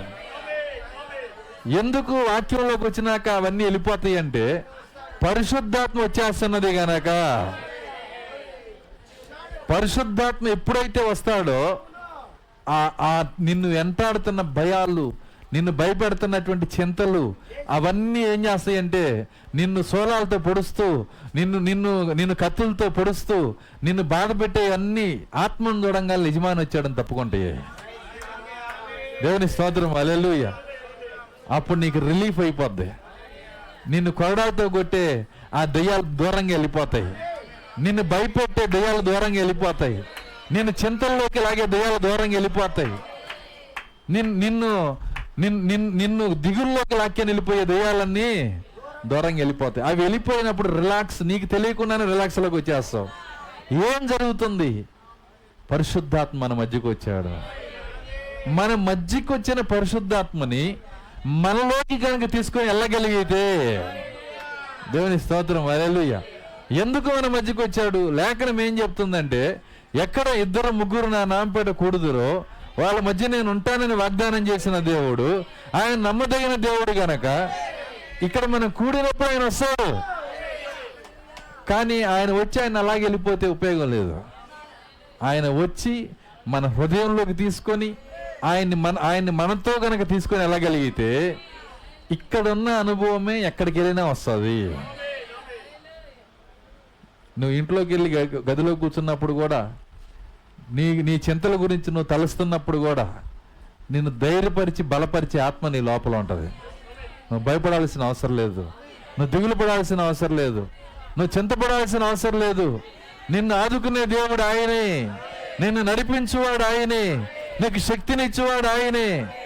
ఆయన ఉన్నవి లేనట్టుగా చేసే దేవుడు. ఆయన ఏమీ లేని చోట ఏదో చేసే దేవుడు. ఆయన సర్వశక్తి గల దేవుడు. ఆయనకు అసాధ్యమైంది లేదు. ఈ మాటలు చెప్పి బలపరిచేది పరిశుద్ధాత్మ మాత్రమే. హల్లెలూయా. కాబట్టి ఆ పరిశుద్ధాత్మ మన లోపలికి వచ్చి మనల్ని బలపరిచేంత వరకు మనం వదిలిపెట్టకూడదు. సో మనము ఎక్కువ భయపడుతున్నామంటే దాని అర్థం ఇందాక చెప్పాను, మళ్ళీ అడుగుతున్నాను. అది పరిశుద్ధాత్మ యొక్క కొరత. చూడండి, అక్కడ పేతురు మొదట ఎంత భయపడ్డాడో మనం క్లియర్గా చూసాము. ఎక్కువ లేదు, చలిమంట దగ్గర తలతల మెరిసిన ఒక సైనికుడి కత్తి ఆయన్ని భయపెట్టిందంట. ఇక్కడ బెటాలియన్ వచ్చినా ఆయన భయపడట్లేదు. 3,000 మందితో పెద్ద సభ పెట్టి ఒక బెటాలియన్ వచ్చి ఆయన్ని భయపెడుతున్నా భయపడట్లేదు. ఆయన అంటున్నాడు, ఆయన సిలువేయమని తీర్పు ఇచ్చినప్పుడు వేసుకోండి అన్నాడు. అర్థమవుతుందా? ఇంకొకటి చెబుతున్నాను, యేసు వలె నిలువుగా వేసి ఆయన సిలువతో నా సిలువ సమానం చేయడానికి నేను యోగ్యుని కాదు. నా సిలువను మీరు తలకిందులుగా వేయండి. చూడండి ఎంత ధైర్యమో చూడండి. ఛాలెంజ్ లేదు, కేకలు లేవు, అరుపులు లేవు, అతి లేదు. ఎందుకు లేవు? ఇవన్నీ ఎందుకు మారిపోయినాయి? పరిశుద్ధాత్మ వచ్చినప్పుడు. పేతుర్ని మార్చిన పరిశుద్ధాత్మ ఇంకెవరినైనా మార్చగలదా? నేను ఆ మాట అడుగుతున్నాను. నేను ఖచ్చితంగా మార్చగలడు. మార్పు చెందలేదంటే ఇంకా ఆత్మ రాలేదని అర్థం అక్కడ. కాబట్టి మనం మార్చబడాలి అంటే ఉన్నది ఒకే ఒక మార్గం ఉంది. ఆ పరిశుద్ధాత్మ మన హృదయంలోనికి రావాలి. దేవుని స్తోత్రం, హల్లెలూయా. కాబట్టి ఆ పరిశుద్ధాత్మ మనల్ని నడిపించాలంటే మనకున్న ఒకే ఒక ప్రాముఖ్యమైన సమస్య ఏంటంటే మన సొంత మనసు తీసేయాలి, మన సొంత ఉద్దేశాలు తీసేయాలి. ప్రతి ఒక్కరికి సొంత మనసు, సొంత ఉద్దేశాలు ఉంటాయి. ఉండటం తప్పు కాదు. సొంత మనసుతో ఆలోచించకుండా పక్కనోడి బ్రెయిన్ తీసుకుని ఆలోచిస్తారా ఏంది? అర్థమవుతుందా? ఖచ్చితంగా మన బ్రెయిన్తోనే మనము ఆలోచన చేస్తాం. ఎవరిని చూసినా ఆ బ్రెయిన్ని వాడే ఒక జడ్జిమెంట్ అనేది ఇస్తారు. వాళ్ళకి కార్యాలన్నీ క్లియర్గా ఉంటాయి. ఒకసారి నేను మరి ఈ మెసేజ్ చెప్తానికి ఒక ఊరికి వెళ్తే ఆ మెసేజ్ మేము చెబుతున్నప్పుడు, వర్తమానం చెబుతున్నప్పుడు ఒక ముసలామ, మేము ఈ వర్తమానం ప్రార్థన గురించి చెబుతున్నామని ఆమె విని ఆమె చుట్ట తాగుతూ ఉందామా. ఆమె అంటుంది, వీళ్ళు దొంగ బోధకులు, ఈ వర్తమానం కరెక్ట్ కాదని చెబుతుంది. అది ఎక్కడో కాదు, చెర్లపాలెంలోనే, ఇక వాళ్ళ ఊరిలోనే. అర్థమవుతుందా? నేను అనుకున్నా, చుట్ట తాగే ముసలాం కూడా జడ్జిమెంట్ చేస్తుంది. ఆమె బ్రెయిన్ బట్టే కదా. ప్రతి ఒక్కళ్ళు నమ్మేది ఎవరిని? దేన్నంటే వాళ్ళ సొంత బ్రెయిన్నే. మనము చేయాల్సింది ఏంటంటే దాన్ని ఖాళీ చేసుకోవాలా. మనం దేవుని సన్నిధిలో కూర్చొని ఏం చేయాలంటే దాన్ని ఖాళీ చేసుకోవాలా. ప్రభువా, నా సొంత మనసు తీసేయండి, సొంత జ్ఞానం తీసేయండి, మీ పరిశుద్ధాత్మ నా లోపలికి ఇవ్వండి, నీ ఆలోచనలు నాకు ఇవ్వండి, నీ తలంపులు నాకు ఇవ్వండి. అవి ఎంత విచిత్రంగా ఉన్నా దేవుని ఆత్మ తీసుకుపోవటానికి కారణం ఏంటంటే మన ఆలోచనలు మించి ఉంటాయి ఆయన ఆలోచనలు. ఆమె చెప్పగలరా? కొన్ని సందర్భాలు ఎలా ఉంటుందంటే గందరగోళంలోంచే నడిపిస్తాడు దేవుడు. మనల్ని నడిపించేటప్పుడు కొన్ని గందరగోళాలు కూడా నడిపిస్తాడు, అర్థం కాని కార్యాలు కూడా నడిపిస్తాడు. ఎన్ని కార్యాల నుంచి మనం వెళ్ళినా మనం ధైర్యంగా ఉండొచ్చు. ఎందుకంటే మనం నుంచుంది యుగయుగముల బండపైన అని. క్రీస్తు తప్ప మిగిలిందంతా మునిగిపోయేదే. క్రీస్తు అనే బండ అది ఎంత మాత్రం కూడా కదిలించబడదు. కాబట్టి ఆ బండ ఎవరో కాదు, పరిశుద్ధాత్మ. ఆయన మన జీవితంలోకి వచ్చినప్పుడు ఆయన ఇచ్చే తలంపులు, వాటిని తీసుకునే విధేయత మనకు కావాలి. సమస్య అక్కడే ఉంది. ఆయన ఇచ్చే తలంపుల యొక్క విధేయత, ఆ తలంపులకి మనం విధేయత చూపించాలి. ఆయన ఏం చెప్తున్నాడో దానికి విధేయత చూపించాలి. మీకు తెలుసా, ఒక్కోసారి కొంతమంది అంటారు, ఆయన వచ్చి చెబితే కాదనేది ఎవరండి పాస్టర్ గారు? నేను కాదంటానా ఆయన వచ్చి చెబితే? వస్తుందా ఈ డౌట్? వస్తుందా?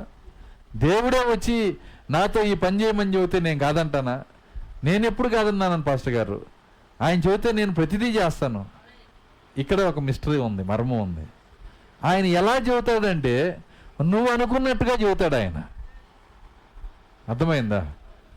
నువ్వు అనుకుంటావు ఏంటి, ఈరోజు ఆదివారం, ఈరోజు చర్చ ఉంది, అప్పుడే వచ్చింది ఆదివారం, మొన్నే కదా వెళ్ళొచ్చింది,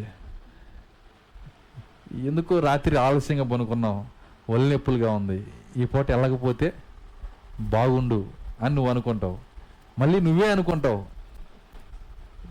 వెళ్తే ఆరోగ్యంగా ఉంటుంది, కాస్త అక్కడ వెళ్తే దేవుని ఆత్మలో సంతోషం ఉంటుంది అనుకుంటావు.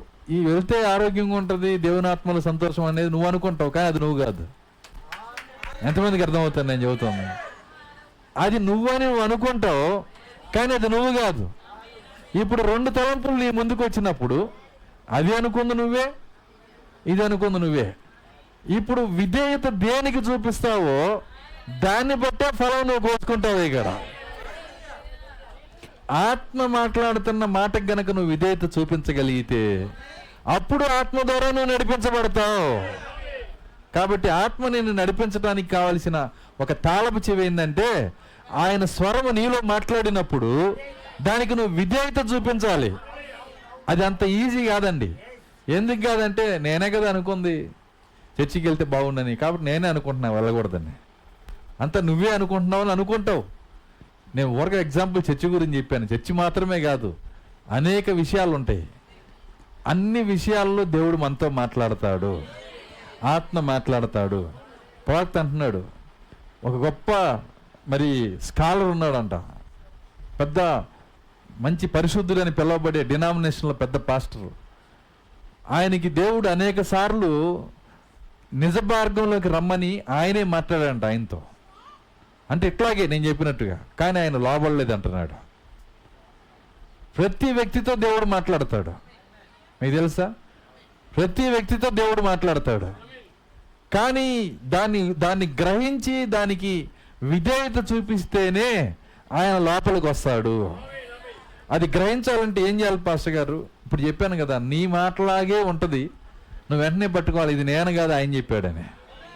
నువ్వు వెనక దాన్ని చూడగలిగితే నిజంగా ప్రతి క్షణము నీతో మాట్లాడతానికి గ్రహించగలుగుతావు నువ్వు. దేవుడు నువ్వు ప్రార్థన చేసినప్పుడు, లేకపోతే ఎప్పుడో నువ్వు పరిశుద్ధంగా ఉన్నప్పుడో మాట్లాడతాను నువ్వు అనుకోమాక. అనుక్షణం మాట్లాడతాడు. దేవునికి నీకులాగా ఇతర పనులు బిజీ లేదు ఆయనకి. ఆయనకున్న బిజీ ఒకటే, నీతోనే మాట్లాడాలా. ఆయన బిజీ అయిందండి, నీతో మాట్లాడాలా. అదే బిజీ అయింది. ఆయన పనులు ఆయన బిజీగా ఉన్నాడు. ఎప్పుడు మాట్లాడుతున్నాడండి ఆయన? ఆయన మాట్లాడుతున్న ఎప్పుడు వినలేదు, లేనే లేదు. ఆయన నీతో నిరంతరం మాట్లాడాలని ఇష్టపడుతున్నాడు. నువ్వు చేయాల్సింది ఏంటంటే, నీ మైండ్ నువ్వు పక్కన పెట్టేసి, నీ తెలివి పక్కన పెట్టేసి విధేయత చూపించంతే. అందుకే అపొస్తల కార్యంలో ఆ మాట రాస్తుంది. ఏమన్నాడంటే, విధేయులైన వారికి అనుగ్రహించబడిన పరిశుద్ధాత్మ. పరిశుద్ధులైన వారికి అనుగ్రహించబడిన పరిశుద్ధాత్మ అనలేదు ఆయన. ఎవరికి పరిశుద్ధాత్మ? విధేయులైన వారికి. ఆయన ఏం కోరుతున్నాడంటే మన దగ్గర విధేయత.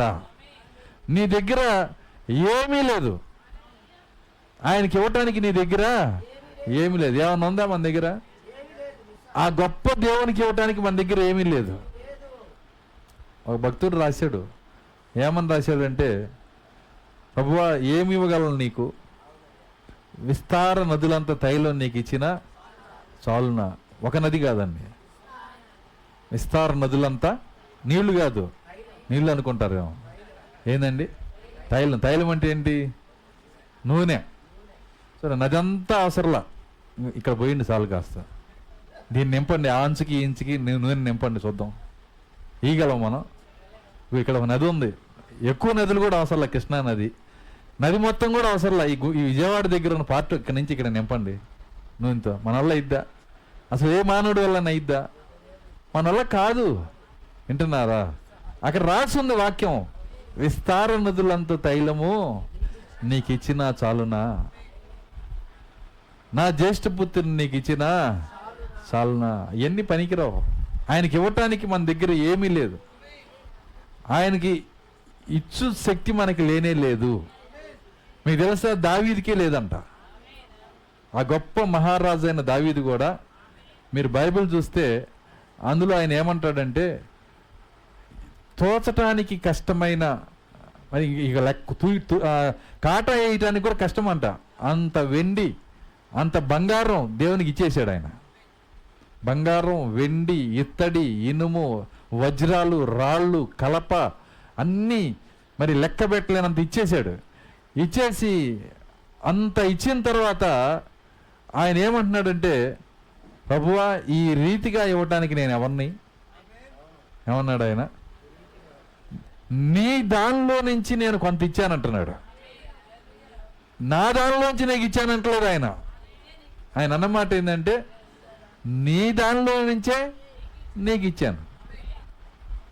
మీరు ఎవరైనా ఇంటికి వెళ్ళినప్పుడు, వింటున్నారా, వాళ్ళు మీ ప్లేట్లో యాపిల్ కొన్ని మొక్కలు అన్నీ పెడతారు కదా, అవన్నీ చక్కగా ప్యాక్ చేసి వాళ్ళకే ఇచ్చి తినండి అనేసి ఎట్లుంటుంది? వాళ్ళు ఏదో నువ్వు తినడానికి కొద్దిగా యాపిల్ మొక్కలు, కొద్దిగా బత్తాయి మొక్కలు అవన్నీ పెట్టారు. అవన్నీ చక్కగా బాక్సులో వేసి, ఇదిగో మీ గిఫ్ట్ ఇస్తున్నాను వాళ్ళకే ఇస్తే చాలా మంచి పని చేసేవంటారా? వాళ్ళు అర్థమవుతుంది, మెచ్చుకుంటారా? అందరికి చెప్పుకుంటారు. నీకు తెలుసా వాళ్ళు మాకు ఇంత గొప్ప సహాయం, ఇంత గొప్ప గిఫ్ట్ ఇచ్చారని.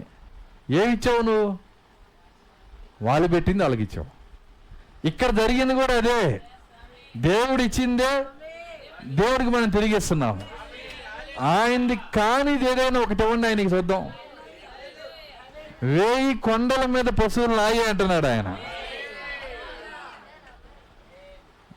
డబ్బిస్తాను పాస్టర్ గారు. ఎవరిది డబ్బు? ఎవరిది?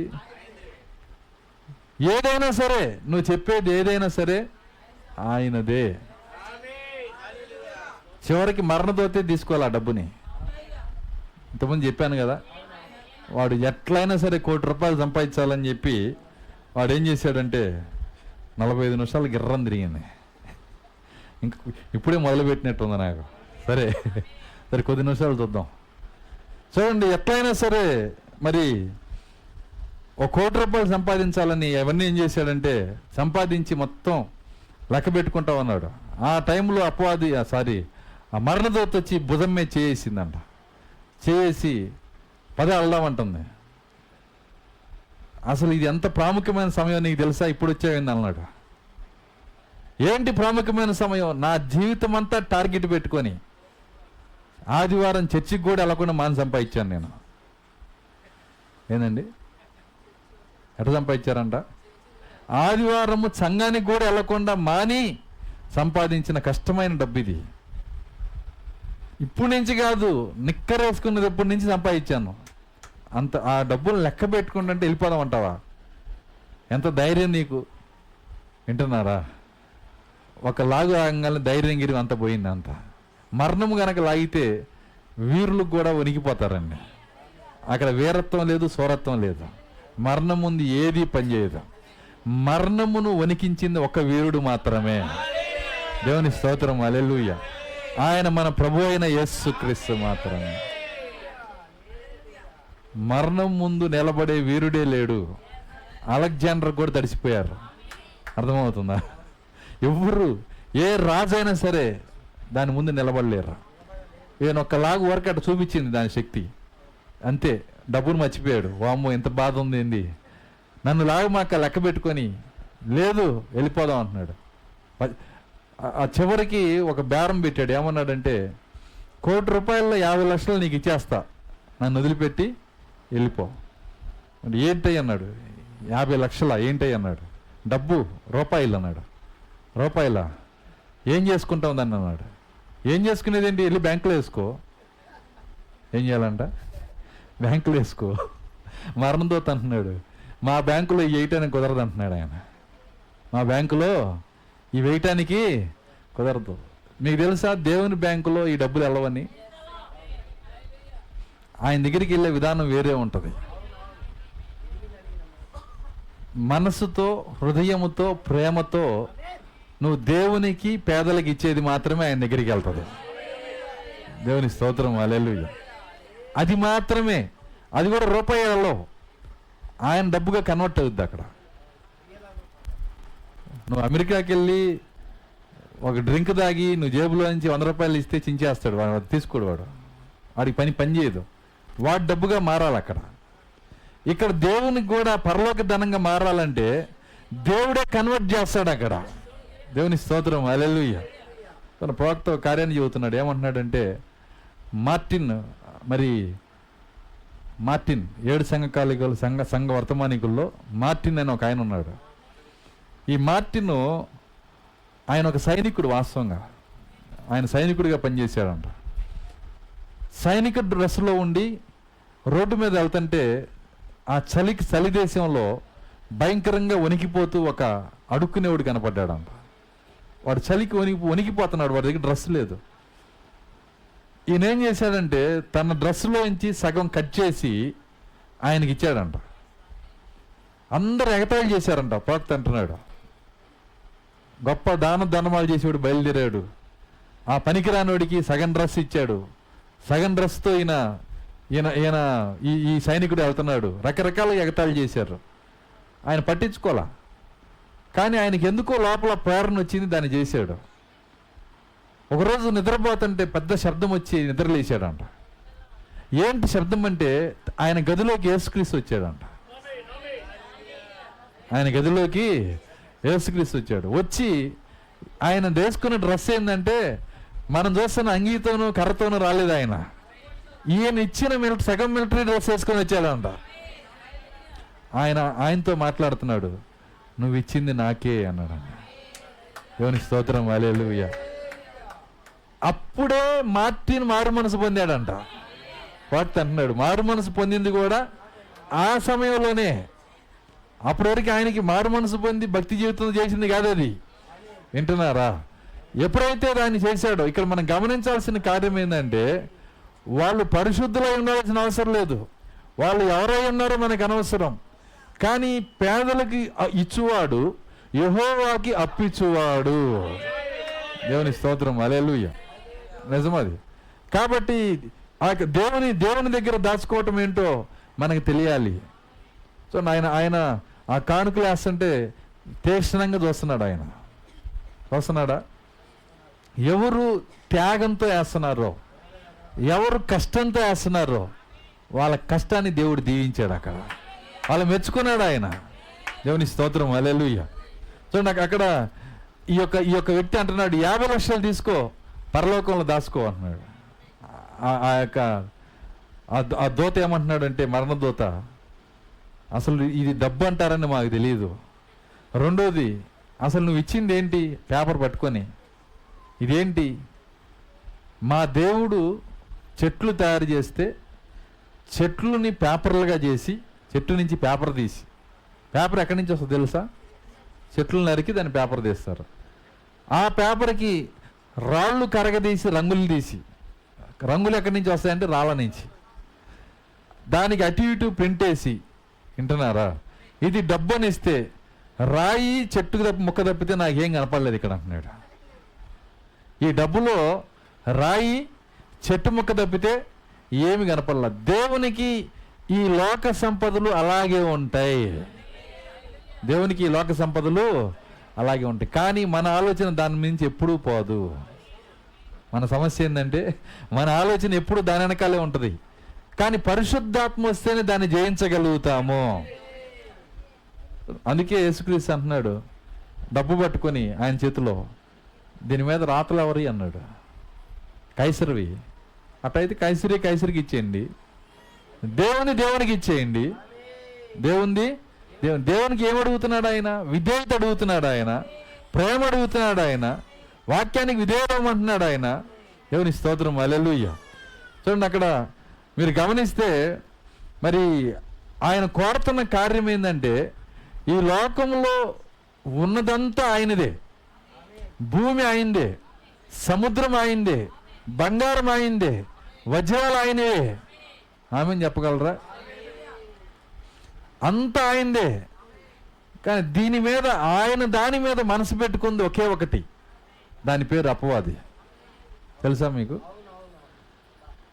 దేవునికి చెందిన దాని మీద మనసు ఏది పెట్టుకుంది? అపవాది. నేను చెప్పేది ఒక సీక్రెట్. ఇది ఎంత మనసు పెట్టుకుందంటే, ఒక చోట డబ్బు కానీ బంగారం కానీ ఎక్కువ ఉంటే అక్కడ దెయ్యాలు వచ్చేస్తాయి.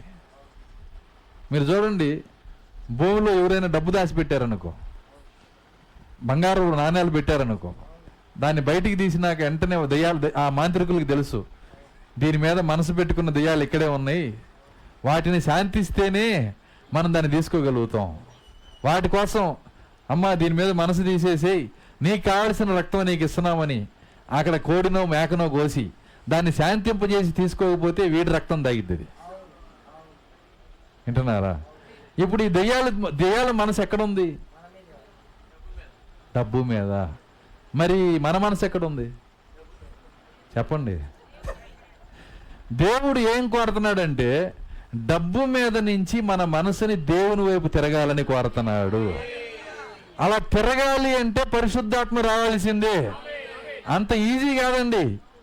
దేవుడు ఎంత శక్తిగల యజమానో, ఆయన స్థానానికి సరిపోని యజమాన్ని పక్కన పెట్టాడు, సమఉజ్జి అయిన పోటీదారుని. ఆ పోటీదారుడు ఎవరు కాదు, వింటున్నారా? మీరు ఇద్దరు యజమానుల్లో ఒక్క యజమానికే మీరు సేవ చేయాలి అన్నాడు. ఒక యజమాని పేరు దేవుడు, రెండో యజమాని పేరు సిరి. సిరి అంటే ఏంటి అంటే తన శక్తికి తనకి సమవుజ్జిగా ఎవరిని పెట్టాడు అక్కడ? డబ్బుని పెట్టాడు. ఆయన ఏం తెలిగి పెట్టలేదు ఆయన. సో కాబట్టి డబ్బు అనేది సామాన్యమైన శక్తి కాదండి. ఈ లోక సిరి సంపదలు అనేది సామాన్యమైన కార్యాలు కాదు, నిజమది. ఎందుకంటే వాటిపైన దయ్యాలన్నీ మనసు పెట్టుకొని ఉన్నాయి. కొన్ని దేవాలయాల్లో మరి లాక్ చేసి పెట్టారు, చాలా డబ్బు మొలుగుతుంది. వాటిని తెరవాలంటే ఎన్నో శాంతులు చేయాలి, అవి చేయాలా. వాటి చుట్టూ ఆ డబ్బు పైన దయ్యాలు మనసు పెట్టుకొని ఉన్నాయి. ఒకసారి మేము వెళ్తున్న చర్చిలో మరి ఒక కార్యం జరిగింది. నేను డినామినేషన్లో ఉన్నప్పుడు, గంట అయిపోయింది, ముగిస్తున్నాను నేను. ఆ కార్యం ఏంటంటే మరి ఒక ఆమెకు దయ్యం పట్టింది. దయ్యం పడితే ప్రార్థన చేస్తున్నారు అక్కడ. పాస్టర్ ప్రార్థన చేస్తున్నాడు. ఎంత ప్రార్థన చేసినా పోటల్లా. ఒకరోజు ఆ దయ్యం చెప్పింది విషయాన్ని. ఏం చెప్పిందంటే, ఈమె మరి శ్మశానంలో పాతిపెట్టబడిన శవం యొక్క పోగులు తెచ్చుకుందంట. పోగులు ఏదో తెచ్చుకుందంట. నా పోగులు తెచ్చుకుంది, అందుకే వచ్చాను నేను అంటుంది. అది అవి తిరిగి పారేసేదాకా అది వదల్లా. వింటున్నారా? డబ్బు ఎవరికి ఇష్టం? బంగారం ఎవరికి ఇష్టం? వాటి యజమాని ఎవరు? అసలు యజమాని ఎవరు? దేవుడు. బంగారం అయింది, డబ్బు అయింది, ఆకాశం అయింది, భూమి అయింది, సమస్తం అయింది. మధ్యలో వచ్చి దాని మీద అది మనసు పెట్టుకున్నారు. మనం వాడి పని మనం ఎందుకు చేయాలి? ఎంతమందికి అర్థమవుతుంది నేను చెబుతుంది? వాడు చేసే పని మనం ఎందుకు చేయాలి? మనం ఎందుకు ఆశ పెట్టుకోవాలి? ప్రభువా, నా బంగారమా నీవే అని పాడాల మనం. నాకున్న సమస్తం కన్నా నీవే, నా గురి నీవే, నా ఇష్టము నీవే, నా మనసు నీవే. దేవుని స్తోత్రం, హల్లెలూయా. మన మనసుని వీటి నుంచి తప్పించకపోతే, మీకు తెలుసా వాటి మీద మనసు పెట్టేట్టు చేసేది కూడా దెయ్యాలే అని. పక్కన వాళ్ళ మీద మన స్టేజ్ కొద్దిగా ఎక్కువ ఉండాలి, చుట్టాల కన్నా మనం కొద్దిగా ఎక్కువ. అర్థమవుతుందా? వాళ్ళు ఇల్లు కట్టారు, ఇల్లు కట్టారు, మన ఇల్లు ఇట్టాగే ఉంది, మన ఇల్లు కూడా ఇట్లా ఉండాలా.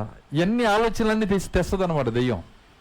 దేవుడిస్తే ఓకే, కానీ ఆలోచనలు చింతలు పెట్టుకొని కష్టపడమాక. రెండు ఉన్నాయి ఇక్కడ కార్యాలు. నువ్వు దాని వెనకాల పోమాక, దేవుడు నీ వెనకాల వాటిని పంపిస్తాడు. రెండిటికి తేడా ఉంది. నువ్వు గనక దాని వెనకాల వెళ్ళకపోతే వాటిని నీ వెనకాల పంపిస్తాడు. ఒకరోజు దావీదుతో అంటున్నాడు ఆయన, గొర్రెలు కాసుకునే నిన్ను నేను తీసుకొచ్చి ఈ స్థితిలో నేనే కూర్చోబెట్టాను నేను అంటున్నాడు. ఈ గొప్ప స్థానంలో నేనే పెట్టాను. ఆయన ఇచ్చింది ఏదైనా మనకి దేవనై ఉన్నది.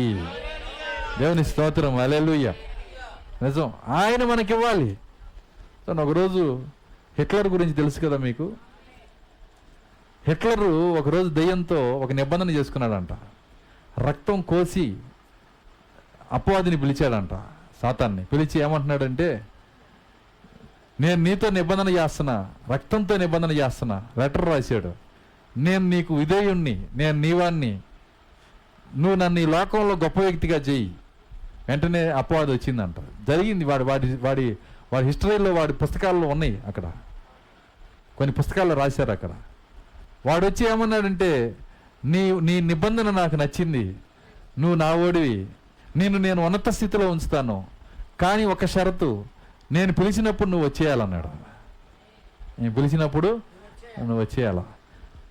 ఎప్పుడు వచ్చేది ఎప్పుడో తర్వాత సంగతి, ముందు నాకు లోకము, అధికారము, భోగభాగ్యాలు అన్నీ వస్తాయి కదా అని దానివైపు ఓకే అని సంతకం చేశాడు. అంతే.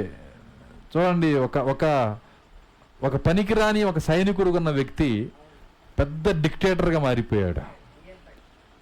ప్రపంచాలను వణికించే వ్యక్తిగా మారిపోయాడు. గొప్ప అధికారం, డబ్బు, మరి హోదా అన్నీ వచ్చేసినాయి. అంతా అయిపోయింది. టైం ఐస్ క్రీమ్లా కరిగిపోయింది. ఒకరోజు అపవాది వచ్చి నుంచుందంట. నేను చెప్పానా రమ్మన్నప్పుడు రావాలని వచ్చేయి అంటున్నాడంట. వింటున్నారా? అపవాది రంగులుగా అన్నీ చూపిస్తుంది, కానీ ప్రపంచమంతా రంగులు కనపడుతుంది, కానీ అది పిలిచినప్పుడు, అది నిన్ను లాక్కొని వెళ్ళేటప్పుడు దుఃఖంతో నువ్వు వెళ్ళాలి ఇక్కడి నుంచి, శాపంలోకి వెళ్ళాలి నువ్వు. కానీ దేవుడిచ్చింది కొద్దిగా అయినా, అది ఎంత కొద్దిగా అయినా సరే అది మనకి దేవునై ఉంది. మీకు తెలుసా వాటిలో నిజమైన సంతోషం లేదని? ఈ లోకంలో ఉన్న దేనిలో నిజమైన సంతోషం లేదు. నిజమైన సంతోషము పరిశుద్ధాత్మలో మాత్రమే ఉంది. అది అనుభవించిన వాళ్ళకి అది అర్థమవుతుంది. నిజం. ఎందుకంటే ఆ పరిశుద్ధాత్మ లోపలికి వస్తేనే ఆ టేస్ట్ గురించి మనం చెప్పగలం. అయితే ఆయన లోపలికి వచ్చి మనల్ని నడిపించాలంటే ఆ షరతుని ఈరోజు మనం విన్నాం. ఏంటి ఆ షరతు? మనము విధేయత చూపించాలి. ఆయనకి విధేయత చూపించాలి. చూడండి, ఆయనకి విధేయత చూపించాలంటే మనము చూపించలేం. మన మనసు ఖాళీ చేసుకోవాలి, మన తలంపులు ఖాళీ చేసుకోవాలి. ఆయన అన్నాడు, నోవాహు కొండ మీద ఓడగొట్టు అన్నాడు ఆయన. ఎక్కడ? కొండ మీద ఓడగట్టు. సో కొండ మీద ఓడగట్టమన్నప్పుడు ఆయన కూర్చొని మన పండుకొని దేవుడు నాకేం చెప్పాడు? కొండ మీద ఓడగట్టమన్నాడు. ఓడ ఎక్కడ కడతారు? సముద్రంలో. పడవ కట్టమనలేదండి, ఓడగట్టమన్నాడు. ఓడ ఎక్కడ కడతారు? సముద్రంలో. పోనీ అక్కడ నడవకపోతే నదిలో అన్నా కట్టాలా? నది లేదు, సముద్రం లేదు, కొండ మీద కట్టమంటున్నాడు ఆయన. కొండ మీద కడితే నీళ్ళు ఎట్లా వస్తాయి? వింటున్నారా?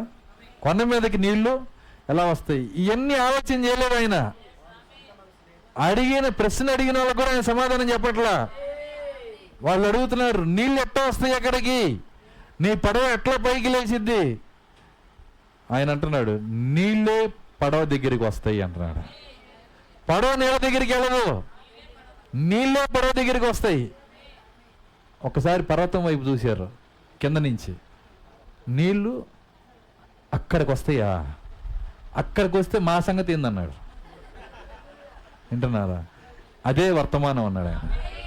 దేవుని స్తోత్రం, హల్లెలూయా. ఆ పర్వతం వైపు చూపించి, అది అక్కడికి వస్తాయి నీళ్ళు, ఓడ దగ్గరికే వస్తాయి, దాన్ని నువ్వు నమ్ముతావా అని అడిగాడు ఆయన. మేము నమ్మం అన్నారు వాళ్ళు. నోవా అన్నాడు, నేను నమ్ముతున్నాను. నా బుర్రను నేను పోగొట్టుకున్నాను, నా తలంపులు నేను పోగొట్టుకున్నాను, నా జ్ఞానం నేను పోగొట్టుకున్నాను, ఆయన నేను నమ్ముతున్నాను. దేవుని స్తోత్రం, హల్లెలూయా. ఎంత వింతగా కనపడినా, ఎంత విచిత్రంగా కనపడినా, ఎంత విడ్డూరంగా కనపడినా, ఆయన వాక్యము సత్యమని నువ్వు నమ్మాలంటే పరిశుద్ధాత్మ నీ హృదయంలోకి రావాలి. ఆయన ఆత్మ నీలో ఉంటేనే వాక్యాన్ని నువ్వు నమ్మగలుగుతావు. అలా వాక్యాన్ని నమ్మించే పరిశుద్ధాత్మ శక్తి ఈరోజు మన హృదయాల్లో దేవుడిచ్చునుగాక. ఆత్మ మన హృదయాల్లో కుమ్మరించునుగాక. కూడికలో ఎంత ఆత్మను అనుభవించామో బయటికి వెళ్ళినప్పుడు కూడా అదే ఆత్మను మోసుకెళ్ళదుముగాక. ఆయన ప్రసన్నతను మోసుకెళ్ళదుముగాక. అందుకే ప్రవక్త అన్నాడు, యేసు నామమును నీతో మోసుకొని వెళ్ళు. దుఃఖముతో బాధతో ఉన్నవాడా, యేసు నామమును నీతో తీసుకొని వెళ్ళు. యేసు నామం ఏంటో కదా, అదే పరిశుద్ధాత్మ. దేవుని స్తోత్రం, హల్లెలూయా. యేసు నామని బోటుగట్టి నెత్తినేసుకెళ్ళటం కాదు అది. యేసు నామం అంటే పరిశుద్ధాత్మ. ఆయన నీతో తీసుకొని వెళ్ళు. ఇక్కడ పొందుకున్నావు సరే, కానీ ఏం చేయాలి? నీతో తీసుకొని వెళ్ళు. సంఘం ఎక్కడి దాకా ఎదిగిందంటే ఆరాధనలో యేసునామంతో సహవాసం దాకా ఎదిగింది. కానీ యేసునామను మోసుకెళ్ళే స్థితికి ఇంకా రాలా. కానీ దేవుడు ఖచ్చితంగా ఈరోజు ఆయన ఇస్తాడు. ఆయన నామాన్ని మోసుకెళ్ళే కృప దేవుడు ఇస్తాడు. ఎత్తబడే వధువుగా కృపనిస్తాడు. ఈ గడియ వధువుగా ఆయన ఇస్తాడు. నామముని ఇక్కడ కాదు అనుభవించడం, బయటకు కూడా మనం మోసుకొని వెళ్ళాలి. అలాంటి పరిశుద్ధాత్మ శక్తి దేవుడు మనకి ఇచ్చునుగాక. ప్రార్థించుకుందాం, కళ్ళు మూసుకున్నాం. స్తోత్రములు స్తోత్రములు స్తోత్రములు ప్రభువా, కృపగలిగిన తండ్రి, మీ స్తోత్రాలు చెల్లిస్తున్నాం. ఈ రాత్రి మీరు రంగం మీదకి వచ్చి మాట్లాడిన ప్రతి మాటను బట్టి మీకు వందనస్తులమై ఉన్నాం. కృప చూపించండి ప్రభువా, దయ చూపించండి నాయన. మా సొంత మనసు తీసివేయండి నాయన, మా సొంత తలంపులు తీసివేయండి. ఈ లోకం మీద ఆశను తీసివేయండి. ఈ లోక కార్యాలపైన జయము దయచేయండి. అపవాది ఇష్టాన్ని మేము మోసుకొని వెళ్లకుండా పరిశుద్ధాత్మ చిత్తాన్ని చేసే శక్తి మాకు దయచేయండి. దేవానికి స్తోత్రాలు చెల్లిస్తున్నాం. మొదట నీకు నాయన విలువిచ్చే శక్తి మాకు దయచేయండి. నీకు విధేయత చూపించే శక్తి మాకు దయచేయండి తండ్రి. ఈ రాత్రి ప్రభువా నీ పరిశుద్ధాత్మను మాకు దయచేయండి నాయన. ఇక్కడ అనుభవించటం మాత్రమే కాదు నాయన, మోసుకెళ్ళే శక్తి మాకు దయచేయండి ప్రభువా. యేసు నామమున నీతో కొనిపొమ్ము దుఃఖము బాధతో ఉన్నవాడా. స్తోత్రములు. హల్లెలూయా, హల్లెలూయా, హల్లెలూయా. ప్రార్థించుదాం సోదరుడా, సోదరి. కొద్ది నిమిషాలు ఆయన ఆత్మని హృదయంలోకి ఆహ్వానించు. నీ బుద్ధిహీనతను దేవుని దగ్గర ఒప్పుకో, నీ బలవత దేవుని దగ్గర ఒప్పుకో.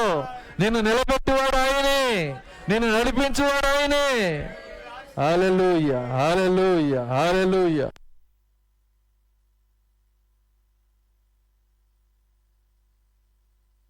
హల్లెలూయా. స్తోత్రములు, స్తోత్రములు, స్తోత్రములు, స్తోత్రములు, స్తోత్రములు. హల్లెలూయా. ప్రభువా తండ్రి కృప చూపించండి నాయన, కృప చూపించండి. సమస్తము మీదే నాయన, భూమి ఆకాశాల సృష్టికర్త అంతా నీదే నాయన. మధ్యలో వచ్చి నాది నాది అనకుండా ఓ ప్రభువా నేను నీవాడిగా మారే కృప దయచేయండి నాయన. నీ కొరకు జీవించే శక్తి దయచేయండి ప్రభువా. నీ పరిశుద్ధాత్మను నాకు ఇవ్వండి నాయన. స్తోత్రాలు. ప్రతి బిడ్డకు మీరు అనుగ్రహించండి, కృప చూపించండి, కృప చూపించండి. హల్లెలూయా, హల్లెలూయా, హల్లెలూయా. మమ్మల్ని క్షమించండి ప్రభువా, మా బుద్ధిహీనతను క్షమించండి, మా పొరపాట్లు క్షమించండి. పేతురును భరించిన దేవుడు, మమ్మల్ని భరిస్తున్న దేవుడు. అయితే ఒకరోజు మేడగది అనుభవాన్ని, ఆ పరిశుద్ధాత్మ శక్తిని పేతురులోనికి పంపించి ఆయన భయమును తీసివేసిన దేవుడు, ఆయన నిలబెట్టిన దేవుడు, ఆయన శక్తినిచ్చిన దేవుడు, ఆయన ఆయుధముగా వాడుకున్న దేవుడు. పేతురుని మాత్రమే మార్చే దేవుడు కాదు ఆయన. ఈరోజు మమ్మల్ని కూడా మారుస్తాడని నీ సన్నిధిలో మేము ఒప్పుకున్నాము నాయన. సహాయము దయచేయండి. విన్న ప్రతి మాట మా హృదయం పైన రాయండి. నీ నామమును మోసుకెళ్ళి శక్తి దయచేయండి. మా హృదయాల్లో మాట్లాడుతున్న దేవుడు నాయన. ఈరోజు మీ ఉద్దేశం మాతో మాట్లాడటమే, ఈరోజు మీ ఆశ మాతో మాట్లాడటమే, ఈరోజు మీ పని మాతో మాట్లాడటమే. వేరొక పని మీకు లేదు నాయన, వేరొక ఆశ మీకు లేదు. మమ్మల్ని హృదయంలో నింపుకున్న దేవుడు, అరచేతుల్లో చెక్కుకున్న దేవుడు.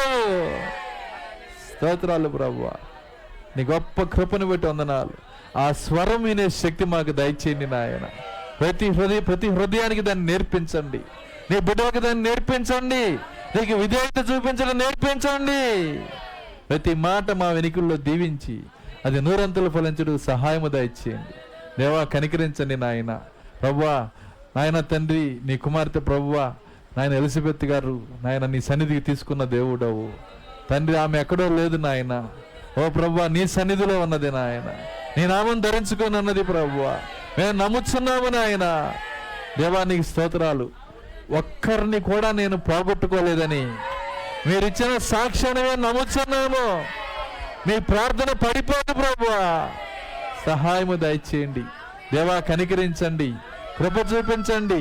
మేము పోగొట్టుకున్నది ఏమీ లేదు నాయన. మేము నమ్ముచున్నాము నాయన. ఆ ధైర్యము దయచేయండి, ఆ విశ్వాసము దయచేయండి, ఆ సమాధానము దయచేయండి. కనికరించండి ప్రభువా. ప్రతి మాట మా వెనుకల్లో దీవించమని, అది నూరంతులు ఫలించడం సహాయము దయచేయమని తండ్రి. ఆమెతో శారీరక నాయన సహవాసం పోగొట్టుకున్న కుటుంబానికి కూడా మీ గొప్ప ఆదరణ దయచేయమని. ఎందుకంటే నువ్వు ఆదరణ కర్తవు ప్రభువా. నువ్వు హృదయాల్లో మాట్లాడే దేవుడు నాయన, నువ్వు బలమిచ్చే దేవుడు నాయన. మీ చేతులకు అప్పగిస్తున్నాము. మీ కృపనిచ్చి నడిపించమని యేసుక్రీస్తు నామములో ప్రార్థించి వేడుకొంచున్నాము తండ్రి. ఆమె అందరములో కళ్ళు మూసుకుని ఒక పాట పాడుకుందాం.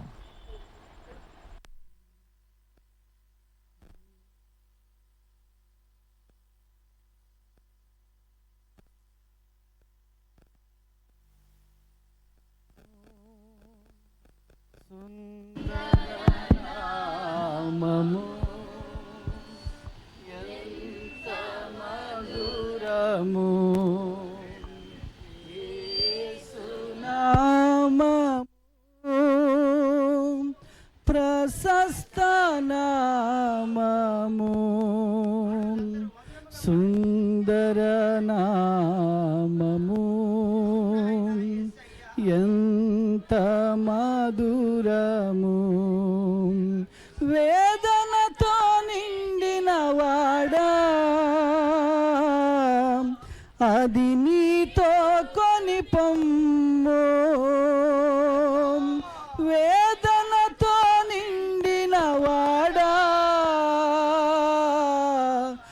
అది నీతో కొని పొమ్ము, దుఃఖపు భీతులను తొలగించి వేయును, దుఃఖపు భీతులను తొలగించి వేయును. ఆహా హల్లెలూయా, ఆహా హల్లెలూయా, ఆహా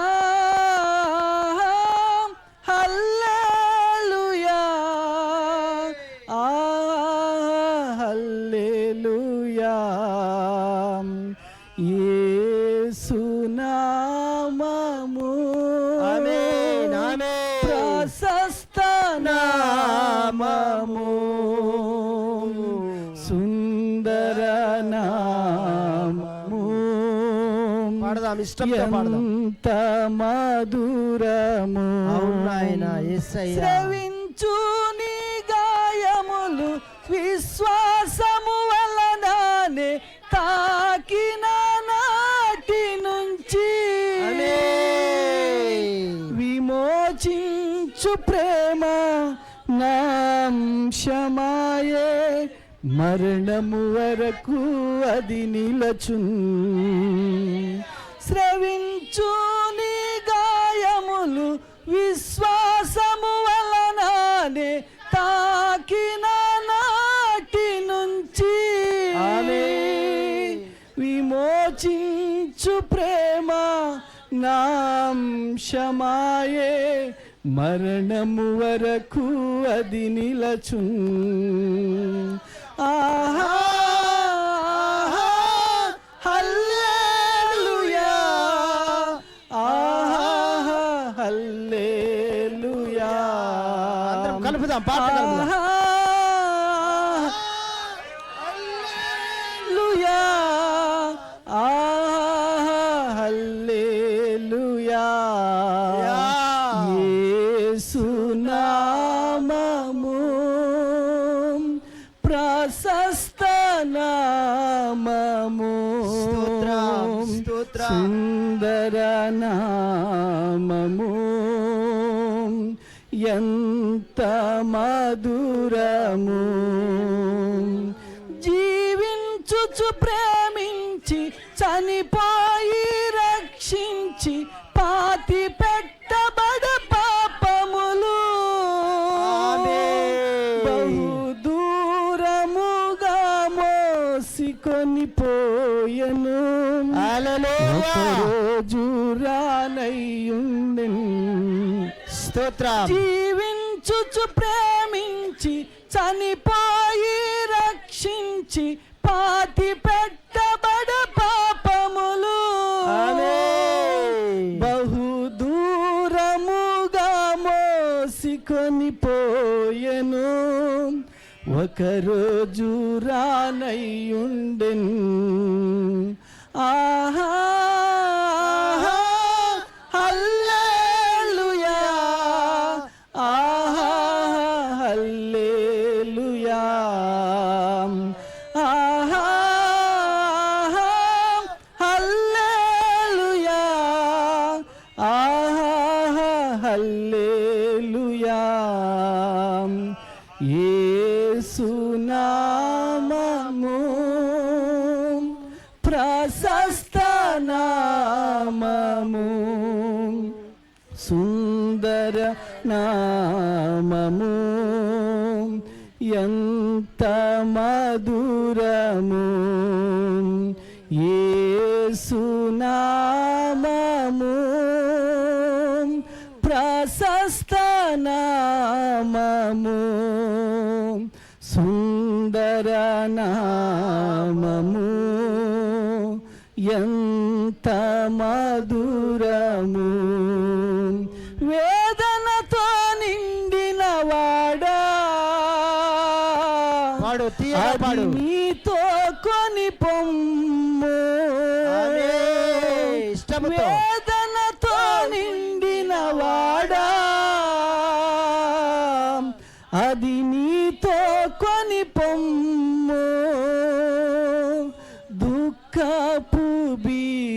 భీతులను తొలగించి వేయును. హల్లెలూయా. దుఃఖపు భీతులను తొలగించి వేయును. హల్లెలూయా. ప్రభునామమునకు మహిమ. ఆశీర్వాదంతో ముగించుకుందాం. మన ప్రభు అయిన యేసుక్రీస్తు వారి కృప, ప్రేమ, సమాధానము, ఆయన నామము ఇక్కడ కూడినటువంటి వాక్య వధువుకు, భూమి మీద ఆయన వాక్య వధువుకు సదాకాలంతో నడిపించునుగాక. మీరందరం దేవుని స్తుతులు చెల్లించుదాం. హల్లెలూయా, హల్లెలూయా, హల్లెలూయా. అందరికి వందనాలు. God bless you.